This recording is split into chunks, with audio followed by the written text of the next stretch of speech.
following is a production of Cary TV, the Town of Cary's government access channel.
Call to order the February 27th meeting of the Cary Town Council, and at this time I'd like to recognize Council Member Yerha for our ceremonial opening. Mr. Yerha.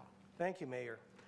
Later this evening, we're going to have the opportunity to designate a new Cary historical landmark. So drawing on that Cary history theme, I paged through the Around and About Cary book, and I found a couple historical events that are reaching their milestone anniversaries this year in 2013, and I just thought you might be interested in a few of them. One of them, 30 years ago this year, 1983, Cary adopted its first comprehensive growth management plan. Some things just keep coming around, do they not? The plan projected a build out of 120,000 people. It was a little short, I guess, of where we are today, but considering in 1983 we only had about 25,000 people, that was a pretty good estimate and a pretty bold one at that. 50 years ago, exactly, the town received its first request for a permit to sell beer and wine in city limits, in town limits. Cary was Cary was a dry town, of course, in those days, and the council did, whether Jack was on it or not, voted against it. That law was to change shortly thereafter, however. Also 50 years ago this year was the first edition of the Cary News, so they're celebrating a birthday this year. And if you read one of the more recent editions of the Cary News, you'll learn that this August will be the 50th anniversary of the desegregation of Cary High School. Cary News had a wonderful article on that the other day. And that certainly is a very significant event in Cary history. Beyond that, 90 years ago, I couldn't resist this one, was the founding of the Cary Poultry Association. This is true, which encouraged poultry production here in downtown Cary. These things keep coming back.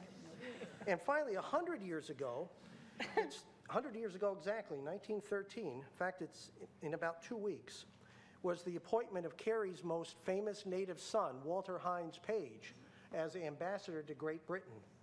And that event is recorded on a North Carolina highway historic marker that's just around the corner on Chatham Street.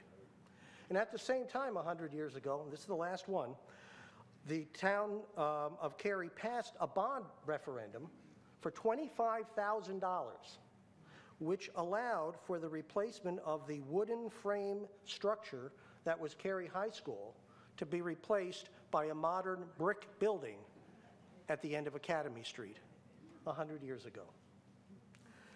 They say you study history in order to avoid repeating your mistakes, which is true. But you can also learn a lot about what you did right. And I think the people who came before us in Cary did a lot of things right. I think we can be proud because of that to live in Cary, and I think studying its history can increase that sense of pride. And it makes us realize how blessed we are to live in a town like this, just as we are proud and blessed to live in the United States of America. And with that, I'd ask you to join me in the Pledge of Allegiance. Pledge allegiance to the flag of the United States of America and to the republic for which it stands, one nation, under God, indivisible, with liberty and justice for all. Thank you, Mr. Yerha. Really enjoyed that. We now move to adoption of the agenda. Staff recommends we remove item B3D, the lease agreement at 155 Wilkinson Avenue, that's EN 13058, from this agenda due to advertising requirements. The council may not act on this item this evening, and we're going to put it on our March 14th agenda for action at that time. Is there a motion to adopt the amended agenda? So moved. Second. There's a motion and a second. Discussion. All in favor, please say aye. Aye. Any opposed? Motion carries unanimously. We now move to the consent agenda portion of tonight's meeting. That's item B. For the benefit of people watching on TV, we're going to take a moment to read the consent agenda items, and one vote approves all consent agenda items.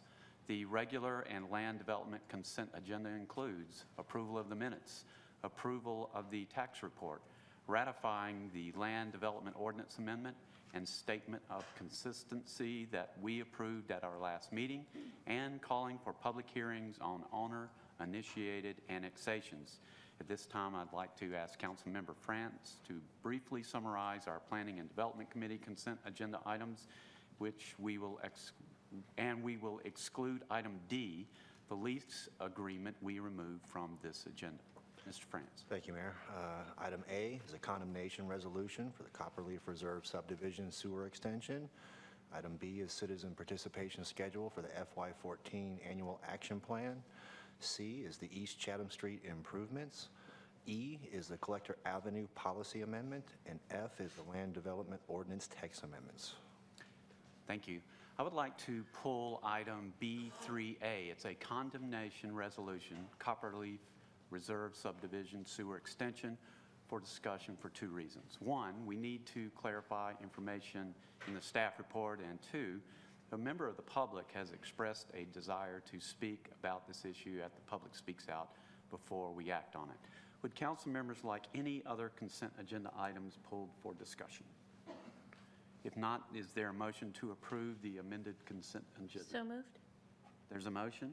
Second. And a second. Discussion. All in favor, please say aye. Aye. Aye. Any opposed? No. Motion carries 6-1. We now move to recognitions, reports, and presentations. That's item C. We're honored to have with us this evening the members of our Citizens Assisting Police, or our CAP team, for a presentation, and Chief Bazemore will introduce this item. Chief. Thank you, Mayor and Council, for allowing us to be here this evening to recognize our CAP team. They have a special presentation that they want to do for us. There are 140 team members that volunteer, not only with the police department, but throughout town government now. And we have a significant portion, well, a small portion of these folks with us here this evening. If you all want to stand just so we can recognize you.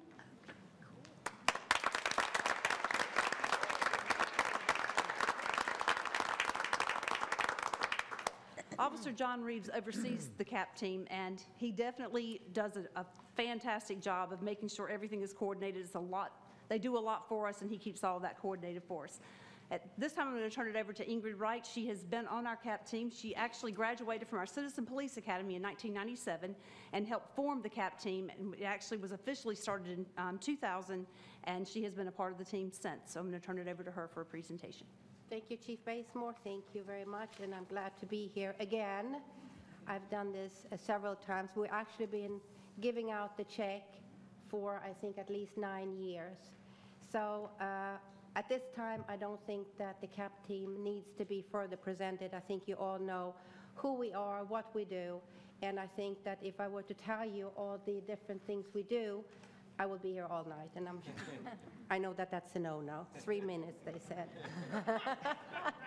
I can tell you, though, that 12 years ago when we started, we were knocking on the doors of different departments at the Cary Police Station, asking them, what can we do to help you? And now they come knocking on our doors and say, please, please, we need your assistance in an enormous amount of things. And I think one can safely say, when people ask me, what do you do? I say, usually we do anything and everything that does not require a uniformed officer, which is, again, tons of stuff. I would rather just tell you a little bit about some of our members. We have Louise. Louise was class number 1 in 1995, and for the last decade, every Wednesday between 9 and 1, she shows up at Fire Station 2 and does child safety seat installation. What a devotion. Wow. We have Frank, who graduated class 2 from the Citizen Police Academy, and he actually volunteered at the Cary PD long before there even was a CAP. We have Al, who spearheaded and started the bike giveaway program. There's so many abandoned bikes. I mean, now we are well known, and he gets bikes from all over Wake County, not only our police department. And to date, we have repaired and given out 1,643 bikes in 4 years. We're so well known that actually Fort Bragg called us, and they've come 3 times and taken a load of bicycles and sent them to Iraq, Afghanistan, and also Haiti for the police department there and for the kids. So that's a fantastic program. We have so many others. We have a young guy, I call him young, he was 16 when he joined us with his dad. He is now a new police officer hired by Apex, but he started the Park Patrol. And the Park Patrol are members of the CAP team who go out in the evenings and they patrol the parks to make them safer for us. So you can see that there's tons of stuff that we do. My most precious thing is sobriety checkpoints. I was nearly killed by a drunk driver many years ago, and I started 16 years ago, and now we have about 50 members who are joining me in providing refreshments for the officer at all kinds of sobriety checkpoints all over Wake County. And they come and they stand all night long in the heat, in the cold, in the rain, in the snow. So you can see we do quite a bit. And we don't only do it for the Cary Police Department, as Chief Basemore said, we do it for you also.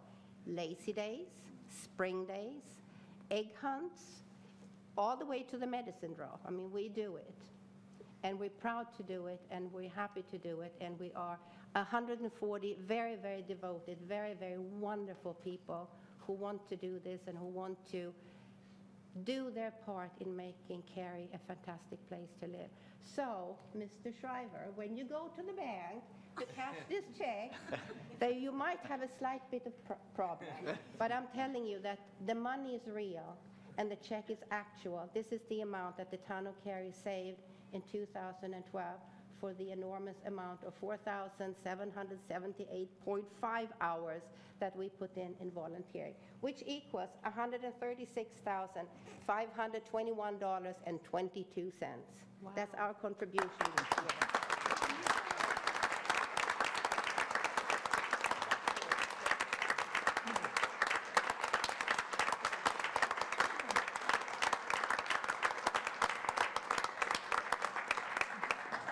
That's up to you. You did it. You all did it. Thank you. I want this. Like I said, if you have trouble at the bank, just call me. Thank you so much. My pleasure. Thank you very much. Thank you. Chief, Council. No, anything? thank you very much. I do want to, I'm sure speak for all the council, thank the CAP team. One thing that wasn't mentioned, which I think is pretty interesting, we almost have a 1-for-1 ratio with CAP team members and police officers, and that's the growing CAP team, and you guys do so much for the town, and we're so grateful. And this is a fun council meeting of the year when we get big checks. We always love that, right, Mr. Shriver? Thank you. So thank you all so much, and let's give them one more round of applause. Thank you.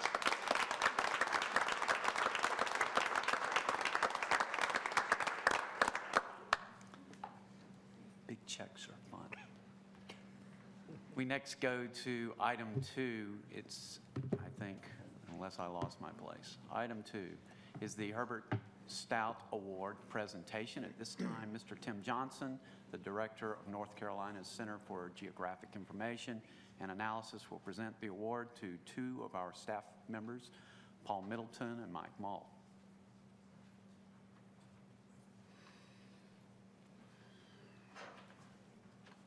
Good evening. Thank you, Mr. Mayor and Town Council, for the opportunity to present this award.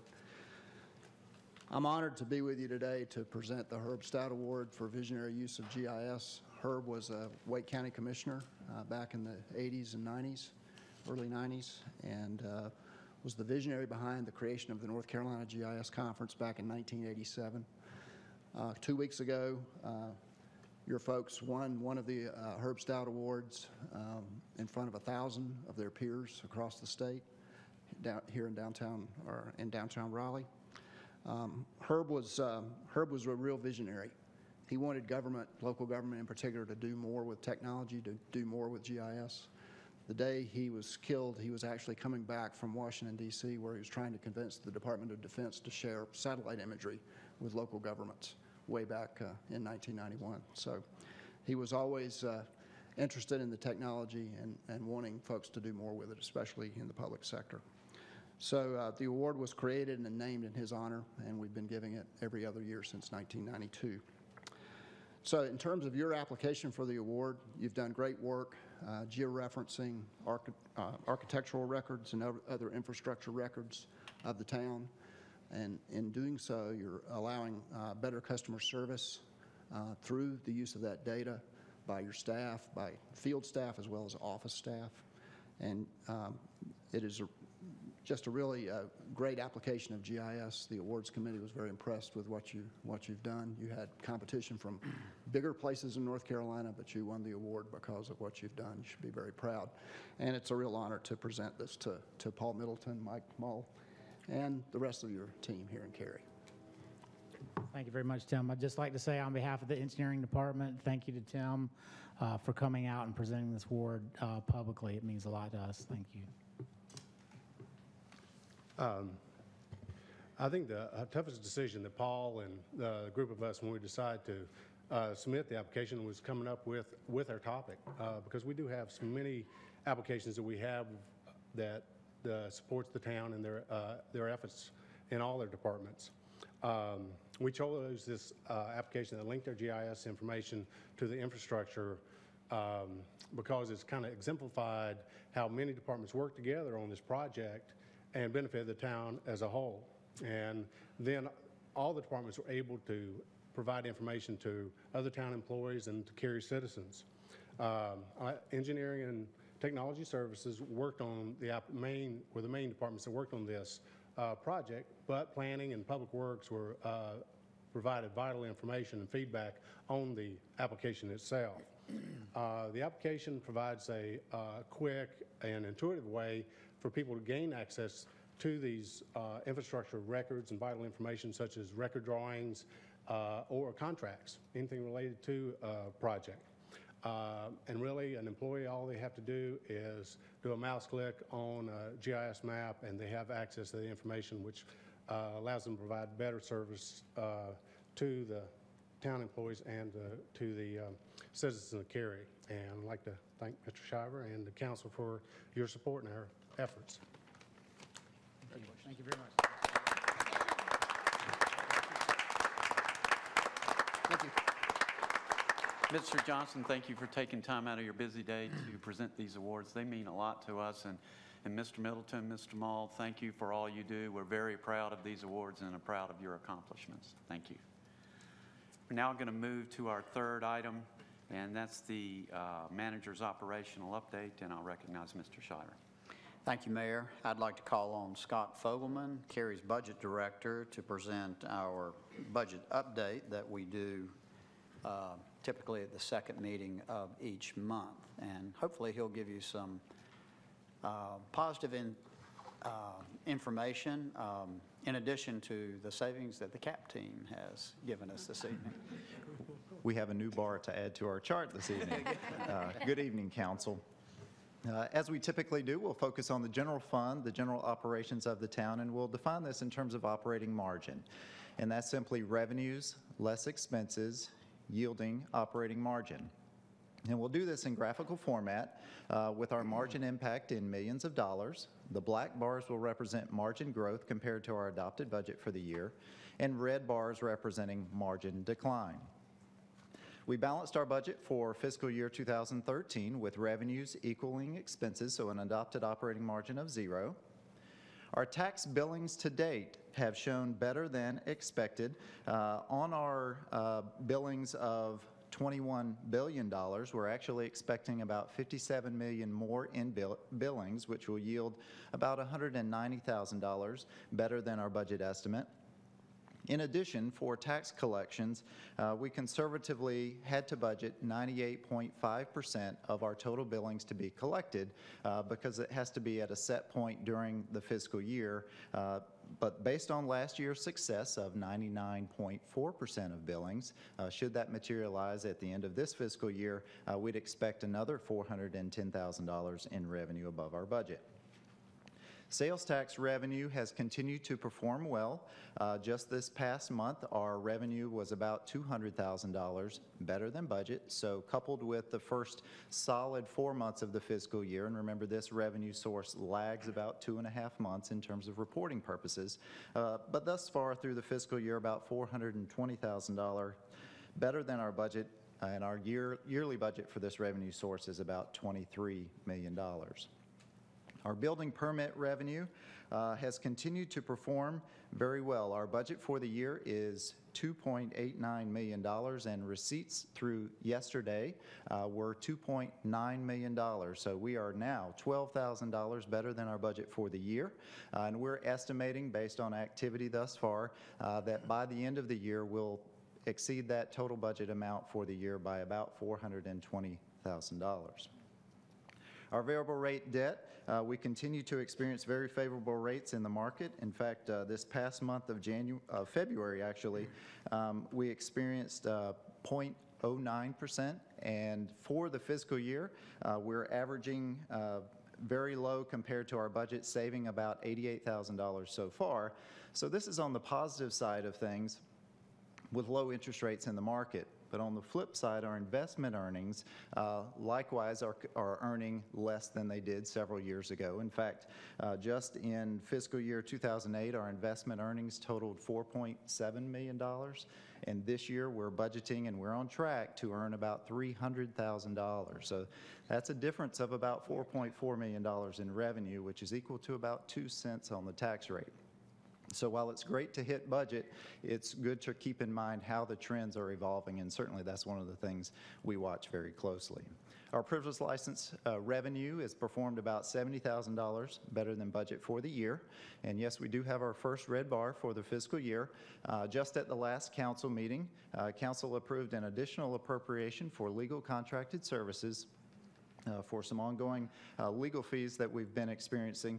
We did, however, appropriate this from our fund balance. This is one of the great reasons to have cash going into fund balance. At the end of last fiscal year, we contributed about $3 million to our fund balance. So rather than count on any of the margin experience so far, we were able to leverage those savings and appropriate that to this fiscal year's expenditures, which brings us to a current year-end operating margin of about $850,000. And on a $121.8 million budget, that represents about a 0.7% favorable margin. And with that, I'll turn it back over to Mr. Shiver for the remainder of the update. Thank you, Scott. That concludes our report this evening, Mayor. Very good. Thank you. We'll now move to our fourth item. It's the presentation of a proclamation adopting or supporting Sunshine Week. Whereas Sunshine Week is a national initiative to open a dialogue about the importance of open government and freedom of information, Sunshine Week is good public relations opportunities to empower our citizens to play an active role in their government, which can make their lives better and our communities stronger. An open and accessible government is vital to establishing and maintaining the people's trust and confidence in their government and in their government's ability to effectively serve its citizens. Officials and employees at the town of Cary understand and support both the spirit and the letter of North Carolina's Sunshine Laws. Two of the town's statement of values reflect this strong commitment to maintaining a culture of openness and transparency, which is directly aligned with the Sunshine Week National Initiative. The open government is good government, and that's in quotation marks, consists of two main items. Number one, our organization exists to serve our citizens. We will be open, ensure access, encourage involvement, and be accountable to our citizens. Two, we will be honest, ethical, and diligent. Our actions will comply with local, state, and federal laws. The town of Cary commits during Sunshine Week and throughout the year to work diligently to enhance the public's access to government records and information, to ensure that all official meetings are fully noticed and open to the public, and to proactively reach out to our public to learn how we can improve in this area. The Cary Town Council fully supports the town's 2013 Sunshine Week activities, which includes, for our staff, sessions on the new records retention and disposition schedule, a video on sensitive information, a variety of internet resources, Cary's own version of March Madness with an open government theme. Key record managers will attend the statewide Sunshine Day event on March 11th at the McKimmon Center in Raleigh. And for our public, the March episode of Cary Matters will include information on the state's sunshine laws, and we'll ask our citizens to let us know how we can serve them better. And for our public, the town will pay for advertising in our local newspaper during Sunshine Week to highlight the importance of open government. So therefore, therefore, I, Harold Weinbrecht, Jr., Mayor of the town of Cary, do hereby, on behalf of the entire Cary Town Council, proclaim March 10th through 16th, 2013 as Sunshine Week in the town of Cary, as an expression of support for this open government initiative that is consistent with the town of Cary's culture and practices. Proclaim this night the 27th day of February 2013. And I am very proud of all we do with Sunshine Week, and I know, Mr. Shiver, a lot of what we do at the town has a lot to do with what you do leading from the top down. And I commend you in your leadership and your promotion of sunshine and openness to all the town employees. And it's very evident that we're a leader in the state, if not the nation, in open government and how it should be done. So thank you for all that you do in keeping us an open government and in keeping us accessible to our citizens. All right, moving on. We're moving now to the Public Speaks Out portion of our agenda. The next two items are Public Speaks Out and public hearings. That's items D and E. We've included instructions for speaking at these two forums on the printed agenda. And so if you would like to speak, please take a seat in the rows to my right that are shown as reserved and follow the instructions on the agenda. Public Speaks Out speakers will have up to 3 minutes for their comments, and speakers may speak on any topic that is not listed under public hearings under item E on the agenda. We have a 3-minute time limit that I will enforce to be fair to all of our speakers. There's a timer located on the speaker's podium, and when that green light turns yellow, that means you have 30 seconds left. And when the time expires, the yellow turns to a flashing red light, and at that time, I'll interrupt you and ask you to conclude your comments. And I thank all of our speakers in advance for adhering to our guidelines. So at this time, I'd like to open up Public Speaks Out and invite the first speaker that would like to speak on any item that is not a public hearing. First speaker for Public Speaks Out.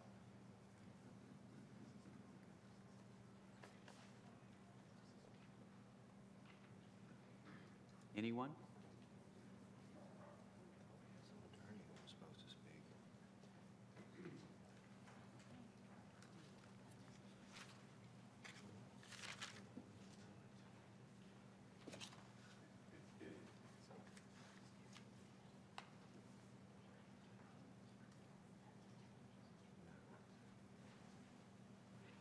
Evening, Mr. Mayor and council members. My name is Len Neiman, and I ride C-Tran, specifically, primarily routes 1 and 2, which had some major route changes implemented today. And I got to tell you, people are not happy about it. And I am one of the people impacted by these changes, but not as severely as the people who actually live on Donaldson Road and Nottingham Drive. One of the big issues right now with this change is that was listed in the policy letter 13-11 is they're suggesting people walk up to Walnut Street, cross Walnut Street to Lawrence Road where there's a stop to be able to access Crossroads. I invite any council member to try doing that with 2 kids 8 and under in tow. I've tried crossing in the last week. I've tried it 6 times. 4 times it took me 2 light cycles to get across Walnut Street because of people totally ignoring the pedestrian walk lights. You know, I had to wait for breaks in traffic to be able to get across. You know, in that letter, it said that doing this change was the only alternative because of the growth in ridership and traffic, and funding is not there to add more buses. On behalf of myself and the other riders, I would like to offer 2 alternatives to this plan. The first is stop trying to meet a schedule set 10 years ago with no additional equipment. Change the schedule in 90 minutes for routes 1 and 2 instead of 60. Does that mean some people have to get up earlier to catch their buses and make their connections? Yes. That's what the people on Donaldson and Nottingham are being asked to do now. Does it mean there'll be a learning curve where some people may miss their connections at first for a week or so? Yes. Well, that's what's happening with the people on Donaldson and Nottingham now. So why not spread the pain and not deny service to people who have depended on these routes for years now to be able to get to work and take care of their families? If that's not feasible, then the other suggestion that unfortunately is not in the handout that I just gave you because it was given to me after I printed that off, is to split the difference on the 1 and 2. The main delays are with the Route 1, which has to turn left from Buck Jones onto Nottingham and often has to wait on a light, has to turn left from Nottingham onto Donaldson and have to wait on traffic to be able to do that. And the biggest hang-up is the exit from the Cookout Restaurant on the corner of Walnut and Donaldson. That is too close to Walnut Street for people to turn left, but it's not a restricted exit. People turn left when there's 2 cars sitting there and do not block the inbound lane. They pull out and block both lanes going to Walnut Street. And often the bus gets hung up by these people, even though there's nothing in the right lane and they can make a right on red. I would ask you to consider undoing this. Okay, thank you. I'm sorry to have to interrupt you. No problem. Your time has expired. Thank you. At this time, I'd like to invite the next speaker, please. Anyone else for Public Speaks Out?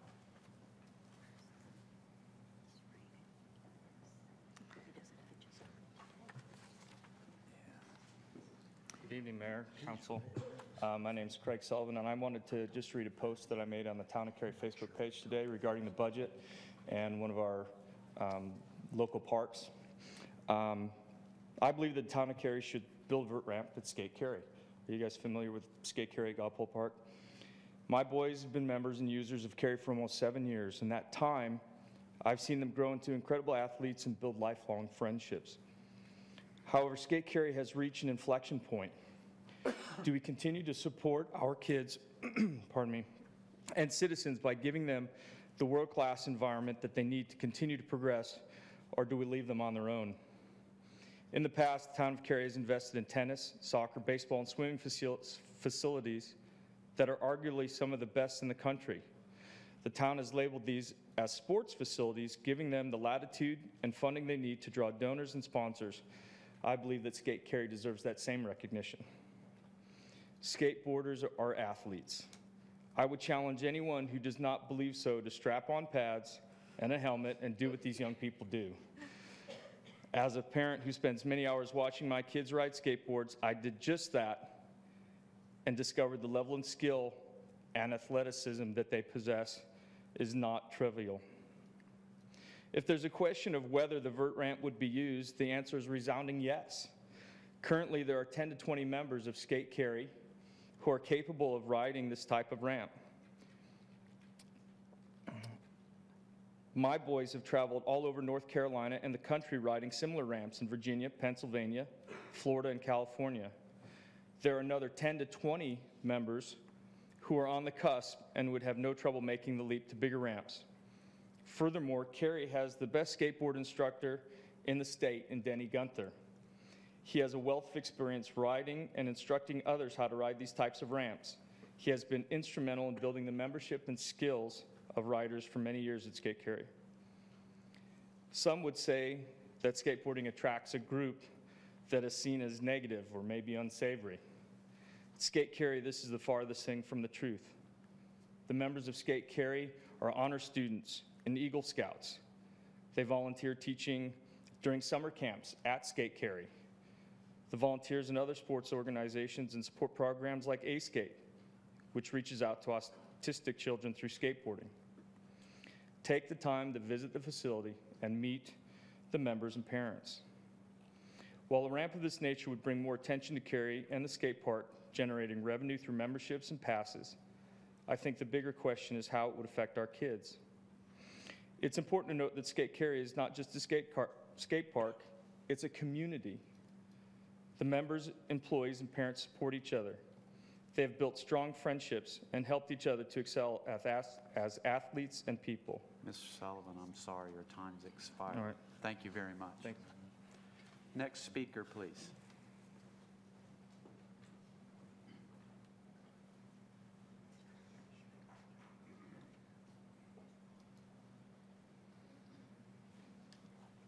Mr. Mayor, members of council, my name is Jamie Cox, and I represent the Sutherlands, who are the property owners in the Copperleaf Reserve matter that was pulled from the planning agenda, or the consent agenda. And Mr. Mayor, we thank you for pulling that. This is the first opportunity that the property owners have had to have a voice in this matter during the period that the town has been considering it. In the interest of 3 minutes, I want to make 3 points, although there is a lot to discuss, and we'd like to have the opportunity to do that with you. The town's action is going to significantly alter the Sutherland's risk profile, and they are absentee property owners. They can't keep an eye on it every day. There's a farm pond that's deep in one end. They've had some problems with unauthorized hunting on the property in the past, and they're just concerned that this could really increase their risk profile and the liability that they face. We've asked the developer to indemnify them for that, and they flat refused. We think that indicates that they agree with us that there's some increased risk. We would just ask if the council is comfortable and confident that this action isn't going to impose that risk on the citizens of Cary. Secondly, we have an appraisal that states the fair market value of this easement is over $200,000.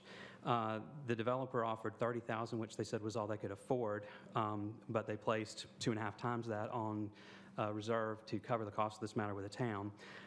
They also dropped their offer from $30,000 to $500 when the town got involved. It seems to us like the developer is trying to get an easement, or use the town rather, to get an easement on the cheap.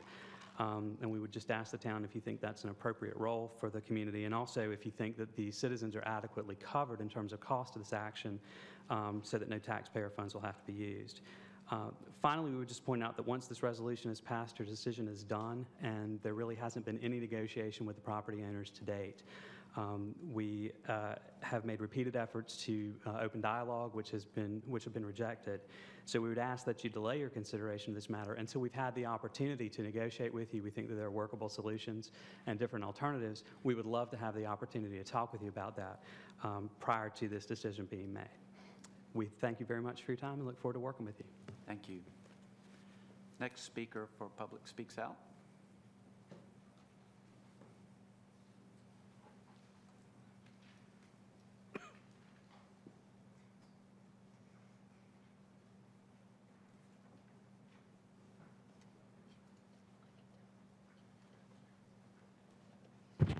Sorry. Hey, guys. I'm totally unprepared, and as you can see, I'm an attorney. And I don't have a giant check for you guys this time, but next time. My name's Danny Gunther, and Mr. Sullivan just spoke about Skate Cary. I've been in the industry. May I make a comment? I think this is in response to the public hearing on the budget. If this gentleman would like his extra 2 minutes that he might get. Oh, good catch. I'm Wouldn't sorry, I that missed be that an earlier. opportunity? You're right. Public speaks out have 3 minutes. Oh, and for the whole- if you're talking about the budget, that's a public hearing. Okay. And that's 5 minutes. So if you'd hang on, I'll call on you. I'll totally hang on. When we get to the, I'm going back up there. Sorry for the, sorry for the interruption. or just take 3 minutes, yeah. You may want your other 2 minutes back. The, sorry about that. I wish I'd have caught that on the other speaker. Anyone else for public speaks out? I see no one. So I'm going to close public speaks out, and we'll move to the public hearings. And I believe our first public hearing is the budget. And same rules apply, but you get 5 minutes instead of 3. And before we open the public hearing, we're going to hear from a member of our staff, Mr. Fogelman, and he's going to open this item. Mr. Fogelman. Thank you, Mayor. Tonight's budget public hearing provides an additional opportunity for citizens to convey their budget priorities for fiscal year 2014, which covers the time period from July 1, 2013 to June 30, 2014. In addition to being able to contact each of you as well as staff members throughout the year, February has been designated as a time of increased focus to solicit public input on priorities for the upcoming budget. Other than this public hearing tonight, interested parties were able to speak at a similar public hearing held at your February 13th regular council meeting. And citizens may also express their priorities through a voice mailbox established through phone number 919-469-4307, or they may send an email to budgetinput@townofcary.org. In addition, this is the first year we will be accepting input through the town's Facebook page, facebook.com/townofcarync, and through the town's Twitter account @townofcary using hashtag #TOCBudget. These opportunities have been mentioned through 2 news releases on January 31st and February 26th, and are referenced on the town's website, in the utility bill insert BUD, on Cary TV, and on the program BUD TV. As of this afternoon, we have received comments from 87 individuals on a variety of topics. 53 of these were received through email, 25 through Facebook, 8 through Twitter, and 1 through voicemail. All priorities received through the end of tomorrow will be compiled into a report for the town manager and the full town council to consider as part of the fiscal year 2014 budget development process this spring. And with that, Mayor, I'll turn it back over to you to begin the public hearing. Very good. I'll open up the public hearing and invite Mr. Gunther to the podium. Should have stayed down here.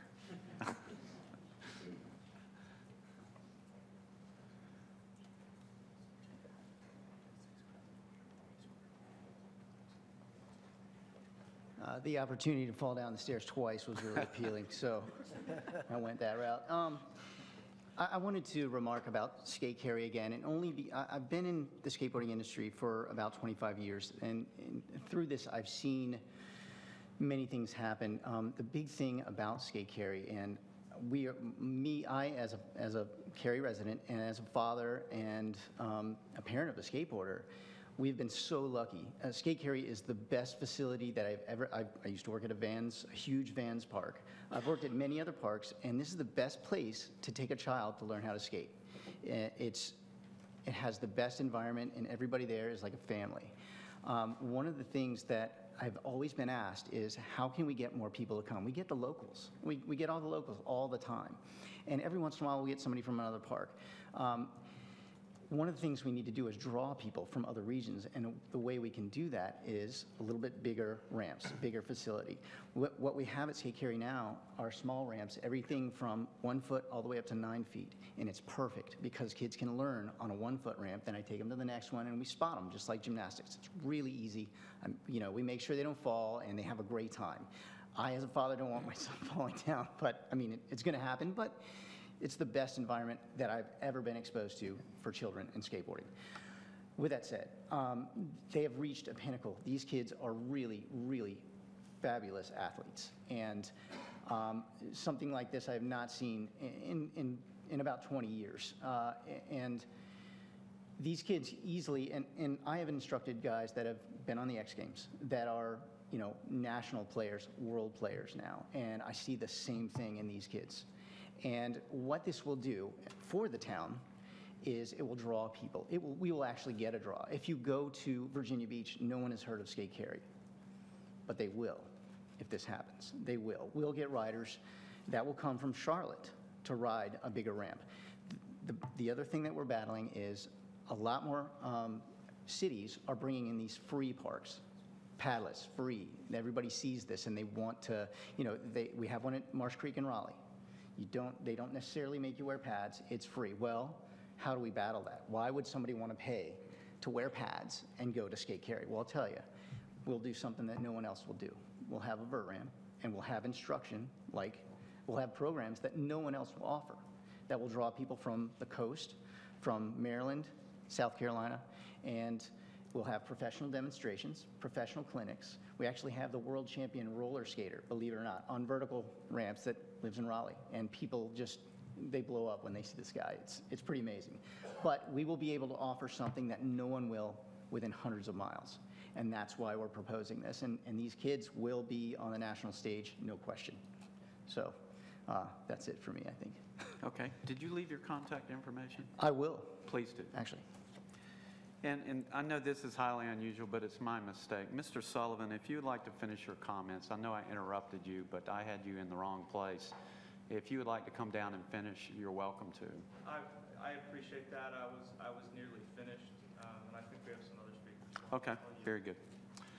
Next speaker for this public hearing.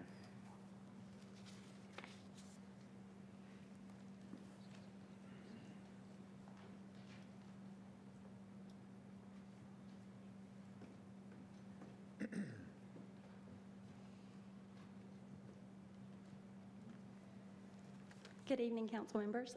My name is Kim Womack, and I am here in support of an advanced ramp at Skate Cary. I too have a son who has skated there for about a little over 3 years, and I have watched this child of mine go from a beginner to doing some pretty amazing stuff. I agree with Mr. Sullivan and Mr. Gunther that something bigger is needed there. The kids have moved beyond what is offered. I watch these kids, and I'm not a parent who drops their child off and uses it as a babysitting service. This is one of the, actually I think this is the second time I've ever actually left my child at Skate Cary, and we come, anywhere from 2 to 4 times a week. I feel like I can speak on the subject of needing bigger ramps because I am a parent who travels to other states to get to bigger ramps, where we frequent Virginia Beach because that's the closest vertical ramp around. It's at Mount Trashmore. We go often just so that my child will have the chance to skate something bigger. And, they've got the opportunity there. The kids are amazing, and they truly are athletes. I know that skateboarding carries a stigma. Skate Cary changed my opinion of that. It's a community. The parents are close. The kids are close. My son has formed friendships that will last the rest of his lifetime there. It's just, if you haven't been, you really need to go. And like I said, I've been to parks all over the United States and seen these kids, and you have something unique, and I hope that you'll take the opportunity to, build upon that. So I appreciate your time. Thank you. Next speaker, please.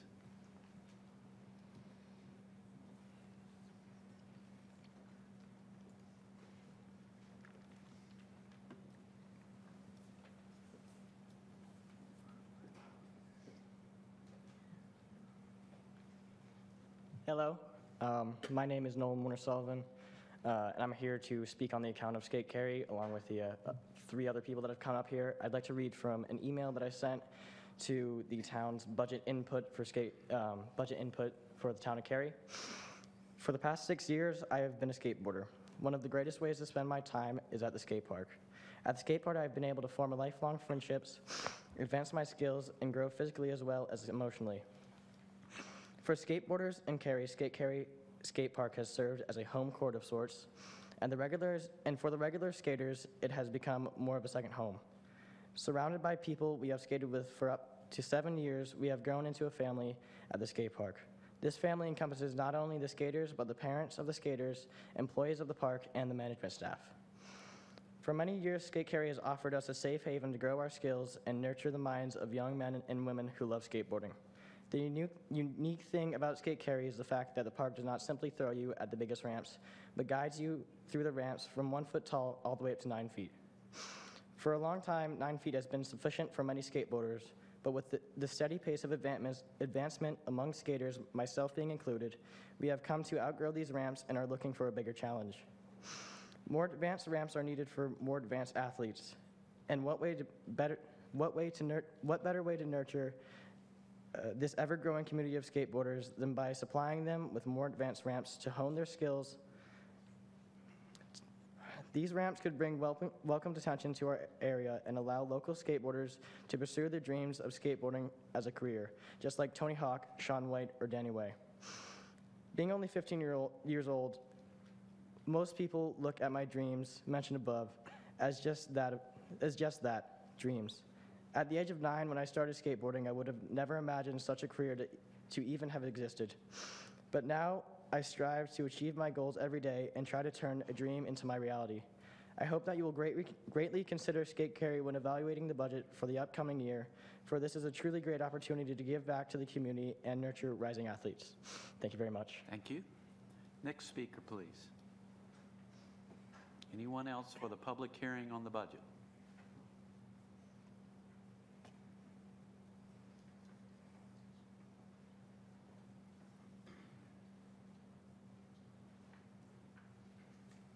Council members, I'd like to speak on a different C-Trans subject related to the budget. Last year this time I stood here and asked you to seriously consider funding extended hours for the C-Trans system.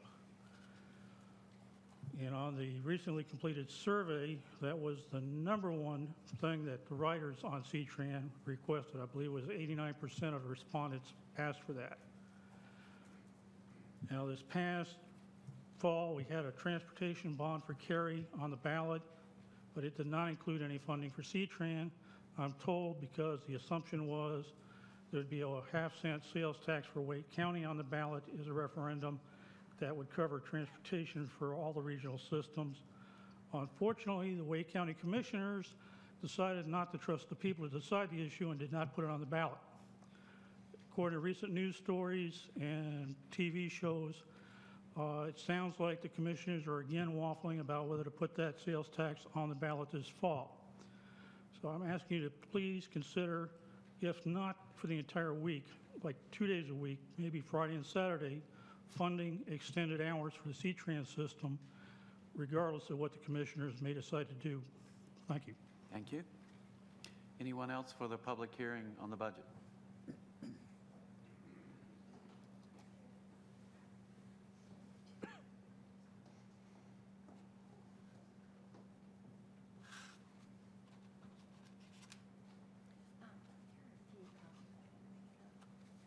Hi, my name is Amy Sakroff. I live on Donna Place in Cary. My apologies, there are not enough copies.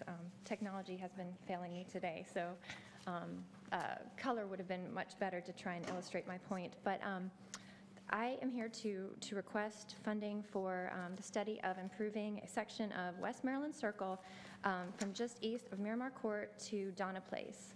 I spoke at a budget input hearing back in 2011 and noted that this area has issues, safety concerns associated with narrow pavement width, limited sight distance, and a high percentage of through traffic.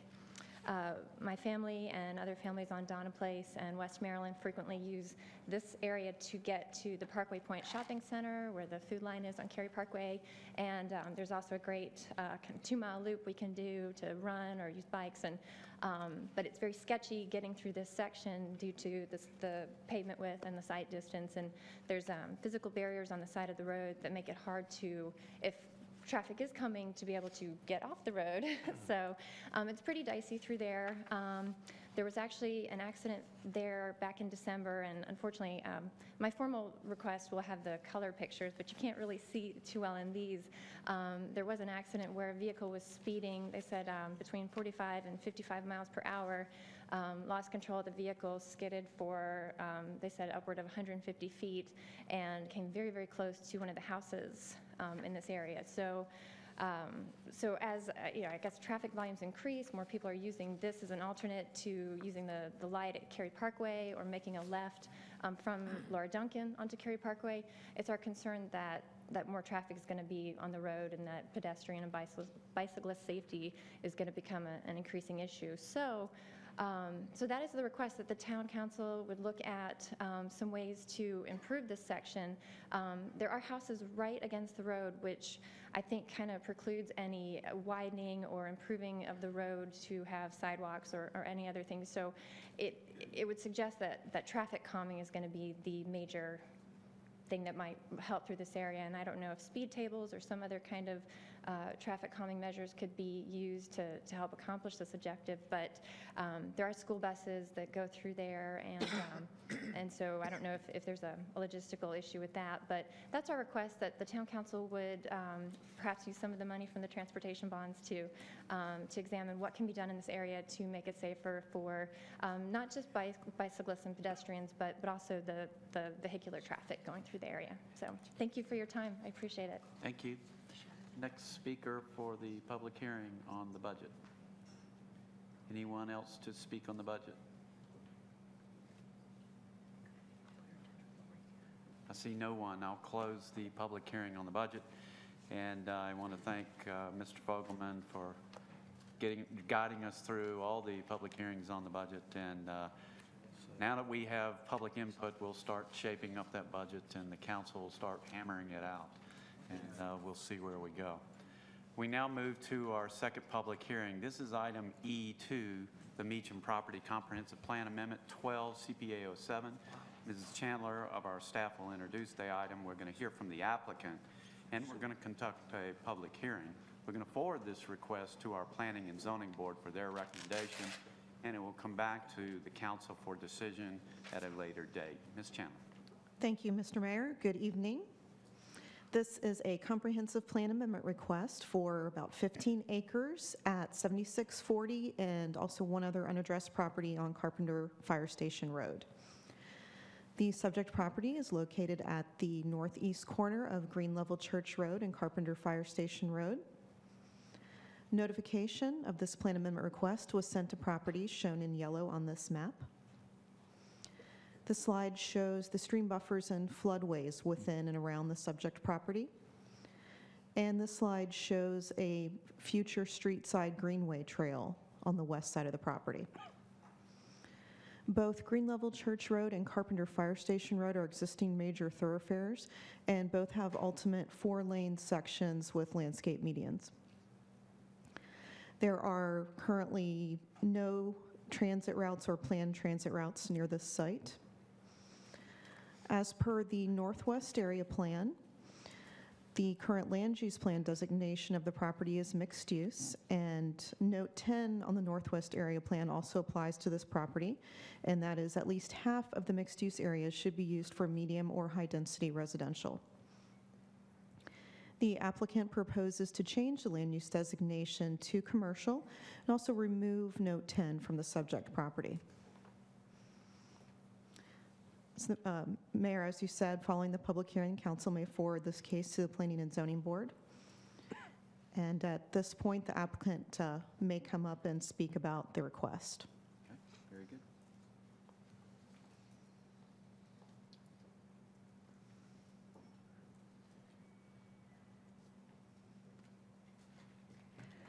Mayor and members of council, my name is Glenda Topp with Glenda S. Topp and Associates. And before I start, I must respond to something that Mr. Yerha said. In 1983, having been here for 4 years and working in the planning department, I remember it like it was yesterday, although it's hard to believe it's been that long, that's what we worked on, that comprehensive plan. And I can tell you that if I went back through all of my old files, because I save everything, I probably have copies of that land use plan. But that was a big deal back then when the town adopted that. So it was interesting to hear that. Thank you. I am here tonight on behalf of the Meacham family, representing them on their proposed comprehensive plan amendment. I do want to point out just one thing before I get started, that because the property is located in a mixed-use overlay district, we are not able to run the comprehensive plan concurrent with the zoning because the two processes are different. So I just wanted to let you know that tonight is only the comprehensive plan amendment.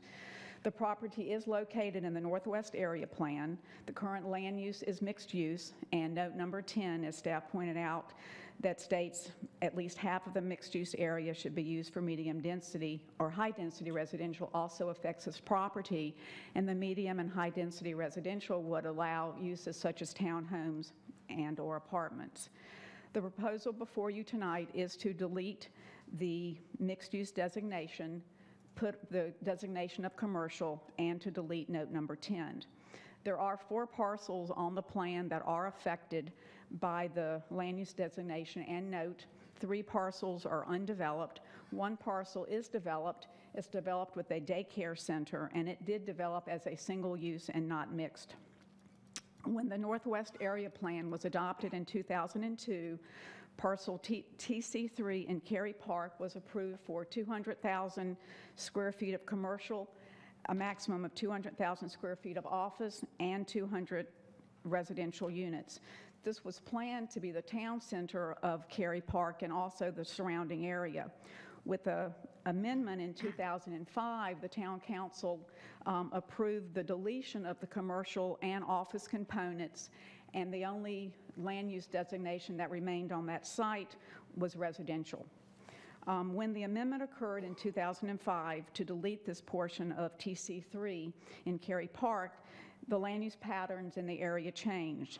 This part of Cary has seen tremendous residential growth, both in single-family detached and attached. With this growth comes the demand for additional support services. It's important to look at the long-term needs of this part of Cary.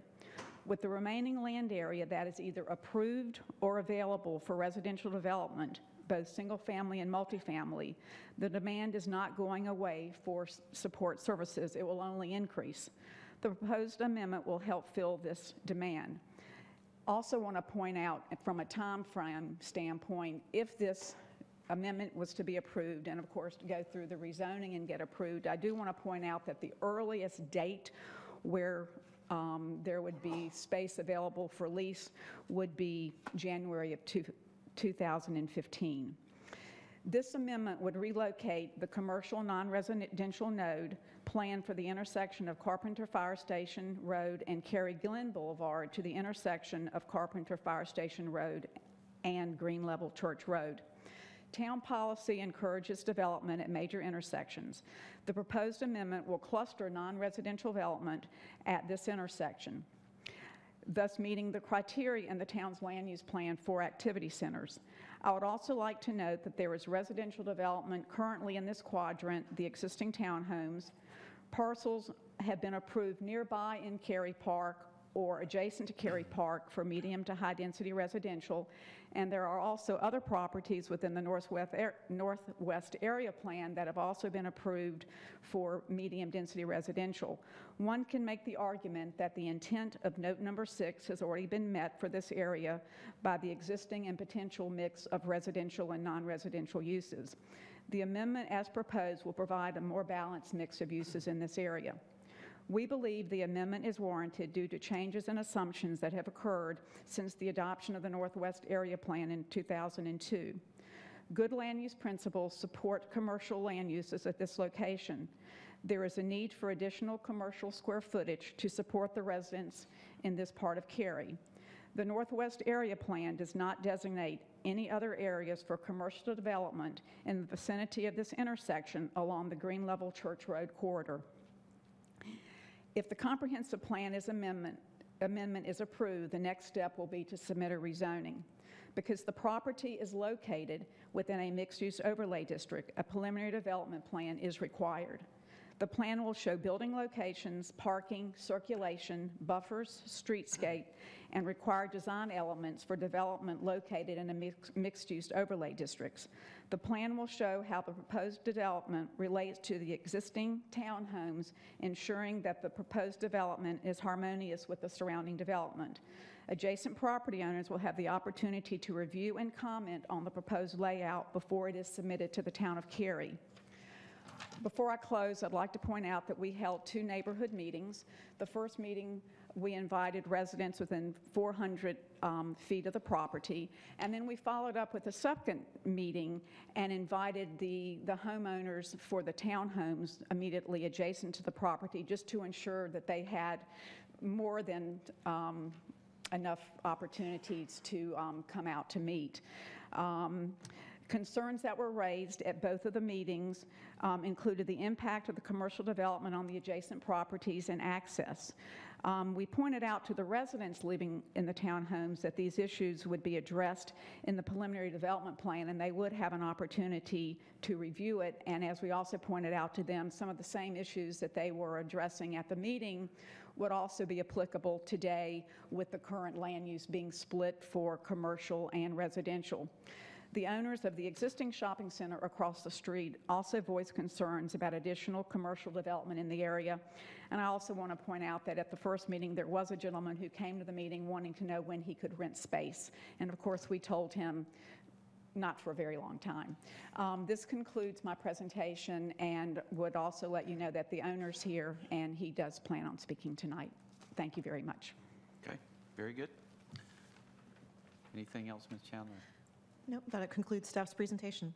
Okay, very good. This time I'll open up the public hearing for Comprehensive Plan Amendment 12 CPA 07 and would invite the first speaker forward.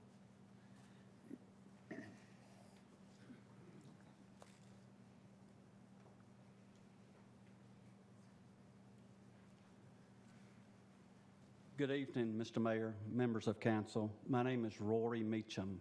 My family has lived on this property and owned this property for over 40 years. Just to give you a little bit of how long ago that was, I heard the things earlier tonight.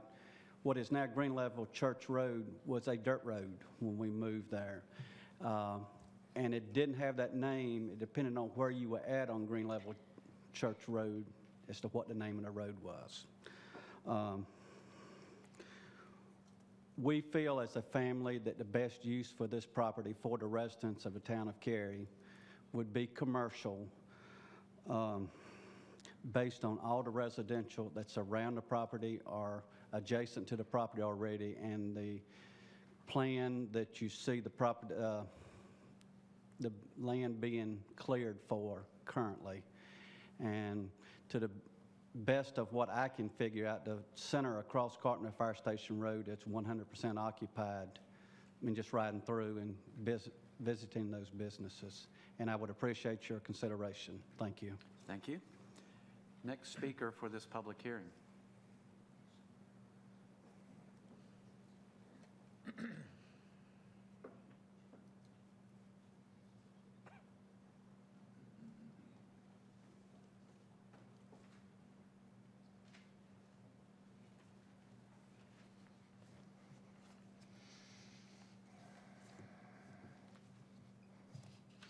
Good evening. My name is James Dean, and I'm a Senior Vice President at Clarion Partners in Washington, D.C. And I'm here this evening in my capacity as an authorized representative and officer of the title holding entity that currently owns the Cary Park Town Center property, which is the plus 90,000 square foot retail property that is immediately across the street from the subject site. I'd like to start off by thanking the council for an opportunity to address this matter tonight, and also to thank the citizens of the town of Cary for the opportunity to speak this evening.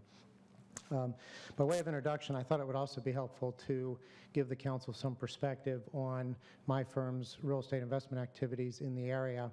I'm very proud to say that as a firm overall, we own and manage just in excess of $26 billion in commercial real estate. Those investments spread mostly nationally, also including some investments in Mexico and Latin America. But more specifically, I'm pleased to point out that in the state of North Carolina specifically, our current portfolio currently includes a total investment of $1.2 billion. We currently own in excess of 4.7 million square feet of commercial space. In addition, we have 346 multifamily units, and within that roughly $1.2 billion portfolio within the state of North Carolina, we have 3 current investments in Cary, Those investments including Cary Park Town Center, the Centrum Shopping Center in Cary, and the Arboretum at Weston. Those properties currently have an aggregate market value of in excess of $80 million, and we pay annual property taxes on those assets of in excess of $600,000 per year. The point to take from that is just that we're very proud to be investors in commercial real estate in both North Carolina and specifically in Cary, and welcome the opportunity to be good corporate citizens and have an opportunity to impact the communities in which we invest. I'm here this evening to speak again regarding this proposed comprehensive plan amendment and to express the ownership's current opposition to the plan amendment as it is proposed. To be clear, generally speaking, we're not in opposition to development on this site, and clearly by way of the existing by right zoning, it is clear that future commercial development would be slated for this parcel. The reason that we raised the concern regarding this proposed plan amendment for Council's consideration really focuses on a couple major areas. Number one, we strongly believe that any consideration of this proposed plan amendment really needs to be very carefully considered within the context of the existing land use plan and applicable zoning. And I think it's especially important to point out when you think about the kind of neighborhood retail development that occurred at Cary Park Town Center, which is our project, and when you think about the kind of retail development that will likely occur on this site should it move forward, those are typically service-oriented community uses, the cleaners, the pizza places, the grocery stores. And the immediate trade areas that are served by those retail markets typically span 1 to 3 miles.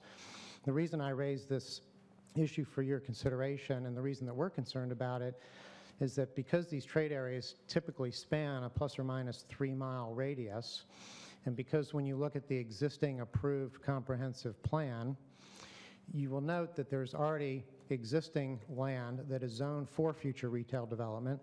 And more specifically, there are 3 existing sites to the immediate north of this location within a 3 mile radius that would also accommodate what I would call community-oriented future retail development. Those sites that I mentioned also would potentially accommodate a larger box format grocery store, which, as I understand the applicant's plan here, the plan is to potentially accommodate a grocery store that would be a larger box format and would be similar to the existing grocery use that is at our project at Cary Park Town Center. The point of the comment and the takeaway here is just that if you look at the existing plan, it would seem to accommodate future retail development that would serve the existing and future needs of the community's residents. The other point that I would make, if you consider the original development of Cary Park, it took over 4 years to lease that project. And Harris Teeter is just at a point now where it's doing sales that are plus or minus at its average. So it would appear that the community is adequately served by the existing retail there. One final point I would make is that as an institutional real estate investor, we very much value comprehensive land use planning, and I would compliment Cary specifically on their efforts to really focus on this matter. The one other concern that we do have is that were this change not to really be considered in the context of the broader plan, it would certainly raise concern about our ability to evaluate future real estate investments in the immediate area. Thank you, Mr. Dean. Thank you for your consideration. Next speaker, please. Anyone else to speak at this public hearing? I see no one. I'll close this public hearing. Council members have any questions or comments? This will go to our Planning and Zoning Board at a future meeting. Am I correct, Ms. Chandler? You are correct. Thank you. Okay. Thank you, Ms. Chandler. We now move to our third public hearing. That's item E3. It's a comprehensive plan amendment request to remove the Southeast Cary Parkway extension from the transportation plan. Is 13 CPA 01.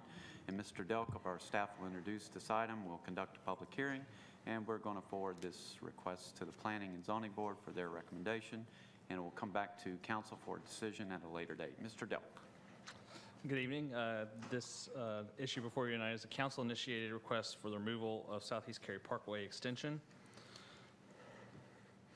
As you can see on the current comprehensive transportation plan that was done in 2008, Cary Parkway extension in the southeast area is proposed to be a 4-lane extension from Holly Springs Road to Campbell Road with a landscape median.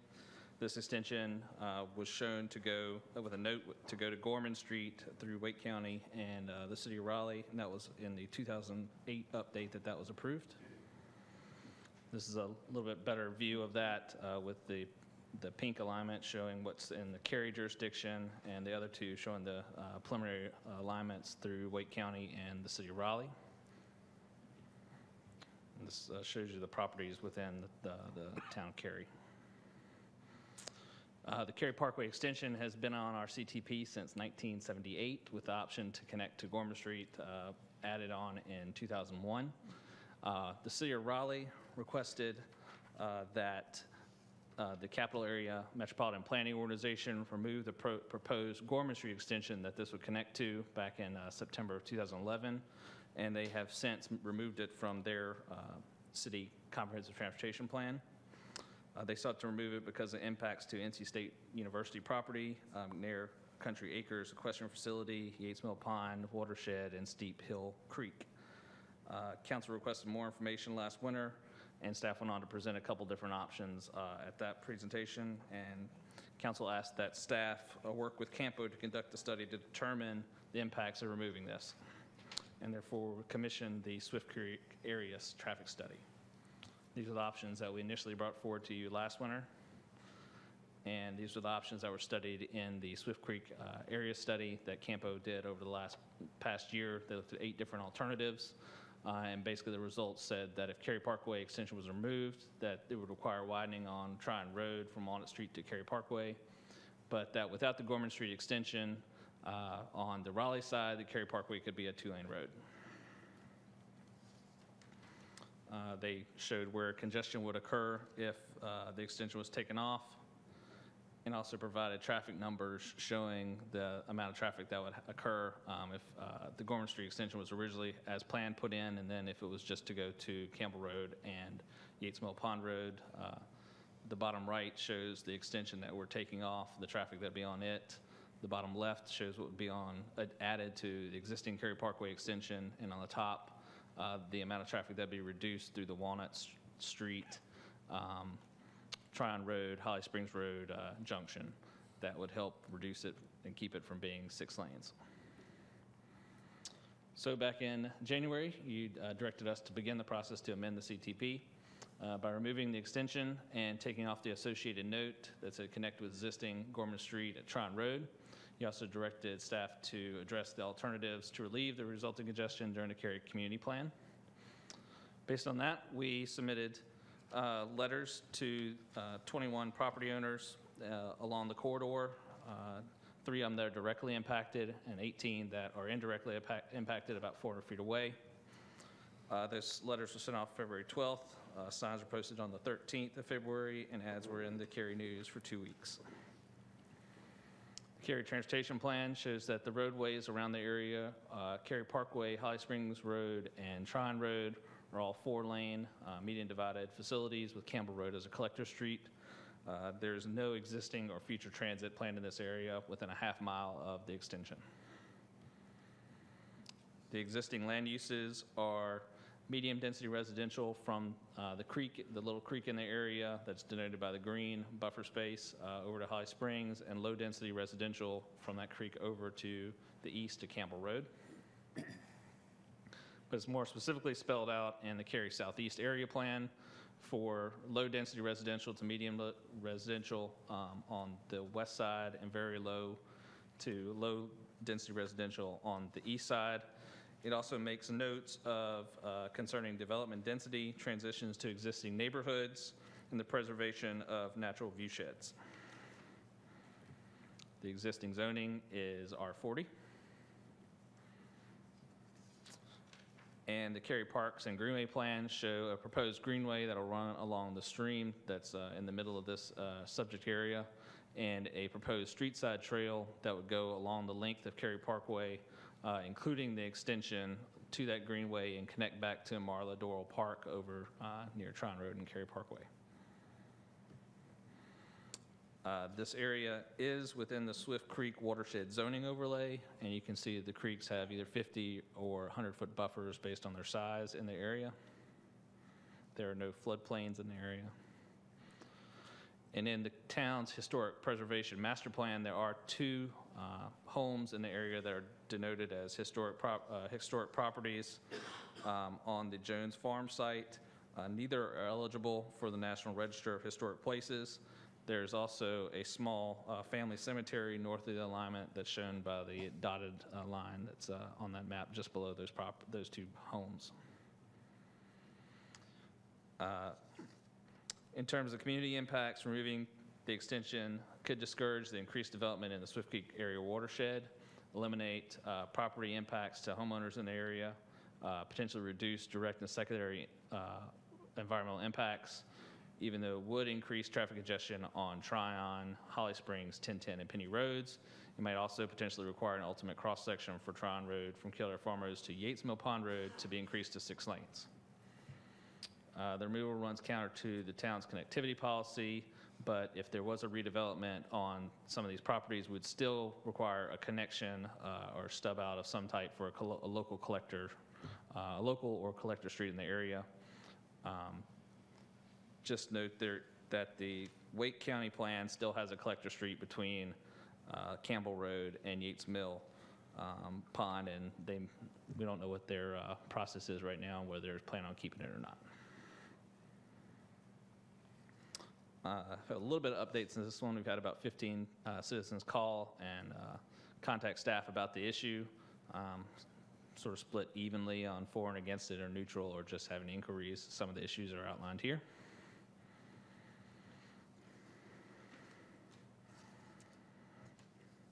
Cary's land development ordinance includes 4 criteria that should be considered when evaluating requests to amend the comprehensive plan. This request meets the first criteria, which is changes in projections or assumptions, since the city of Raleigh removed the Gorman Street extension, and from their CTP, it's changed the assumptions and negated the note showing on the current CTP. Staff feels that on balance, the proposed amendment is reasonable. We recommend that council forward the case to the Planning and Zoning Board. This concludes my presentation, and since it's a council-initiated request, we have no applicant, so I turn it back over to you, Mr. Mayor. And before you go away, could you move the slide back to the first map? Which one? You had the first map. one? I think that was a larger map that showed everything. That one? Yes. Okay. Thank you. Perfect.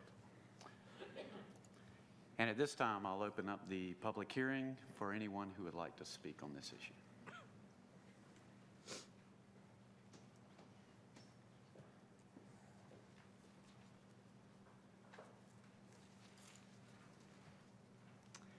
My name is Rhoda Jones Pritchett, and I am the owner of the property at 6405 Holly Springs Road.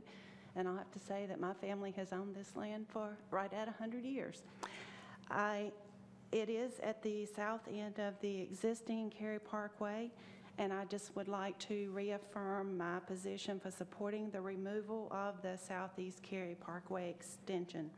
I believe it is a road to nowhere and that a better alternative can be found for managing traffic in the area. I believe that the comprehensive transportation plan should be amended and that the Cary Parkway extension should be removed as was approved or voted on at the last council meeting. Thank you. Thank you. Next speaker, please.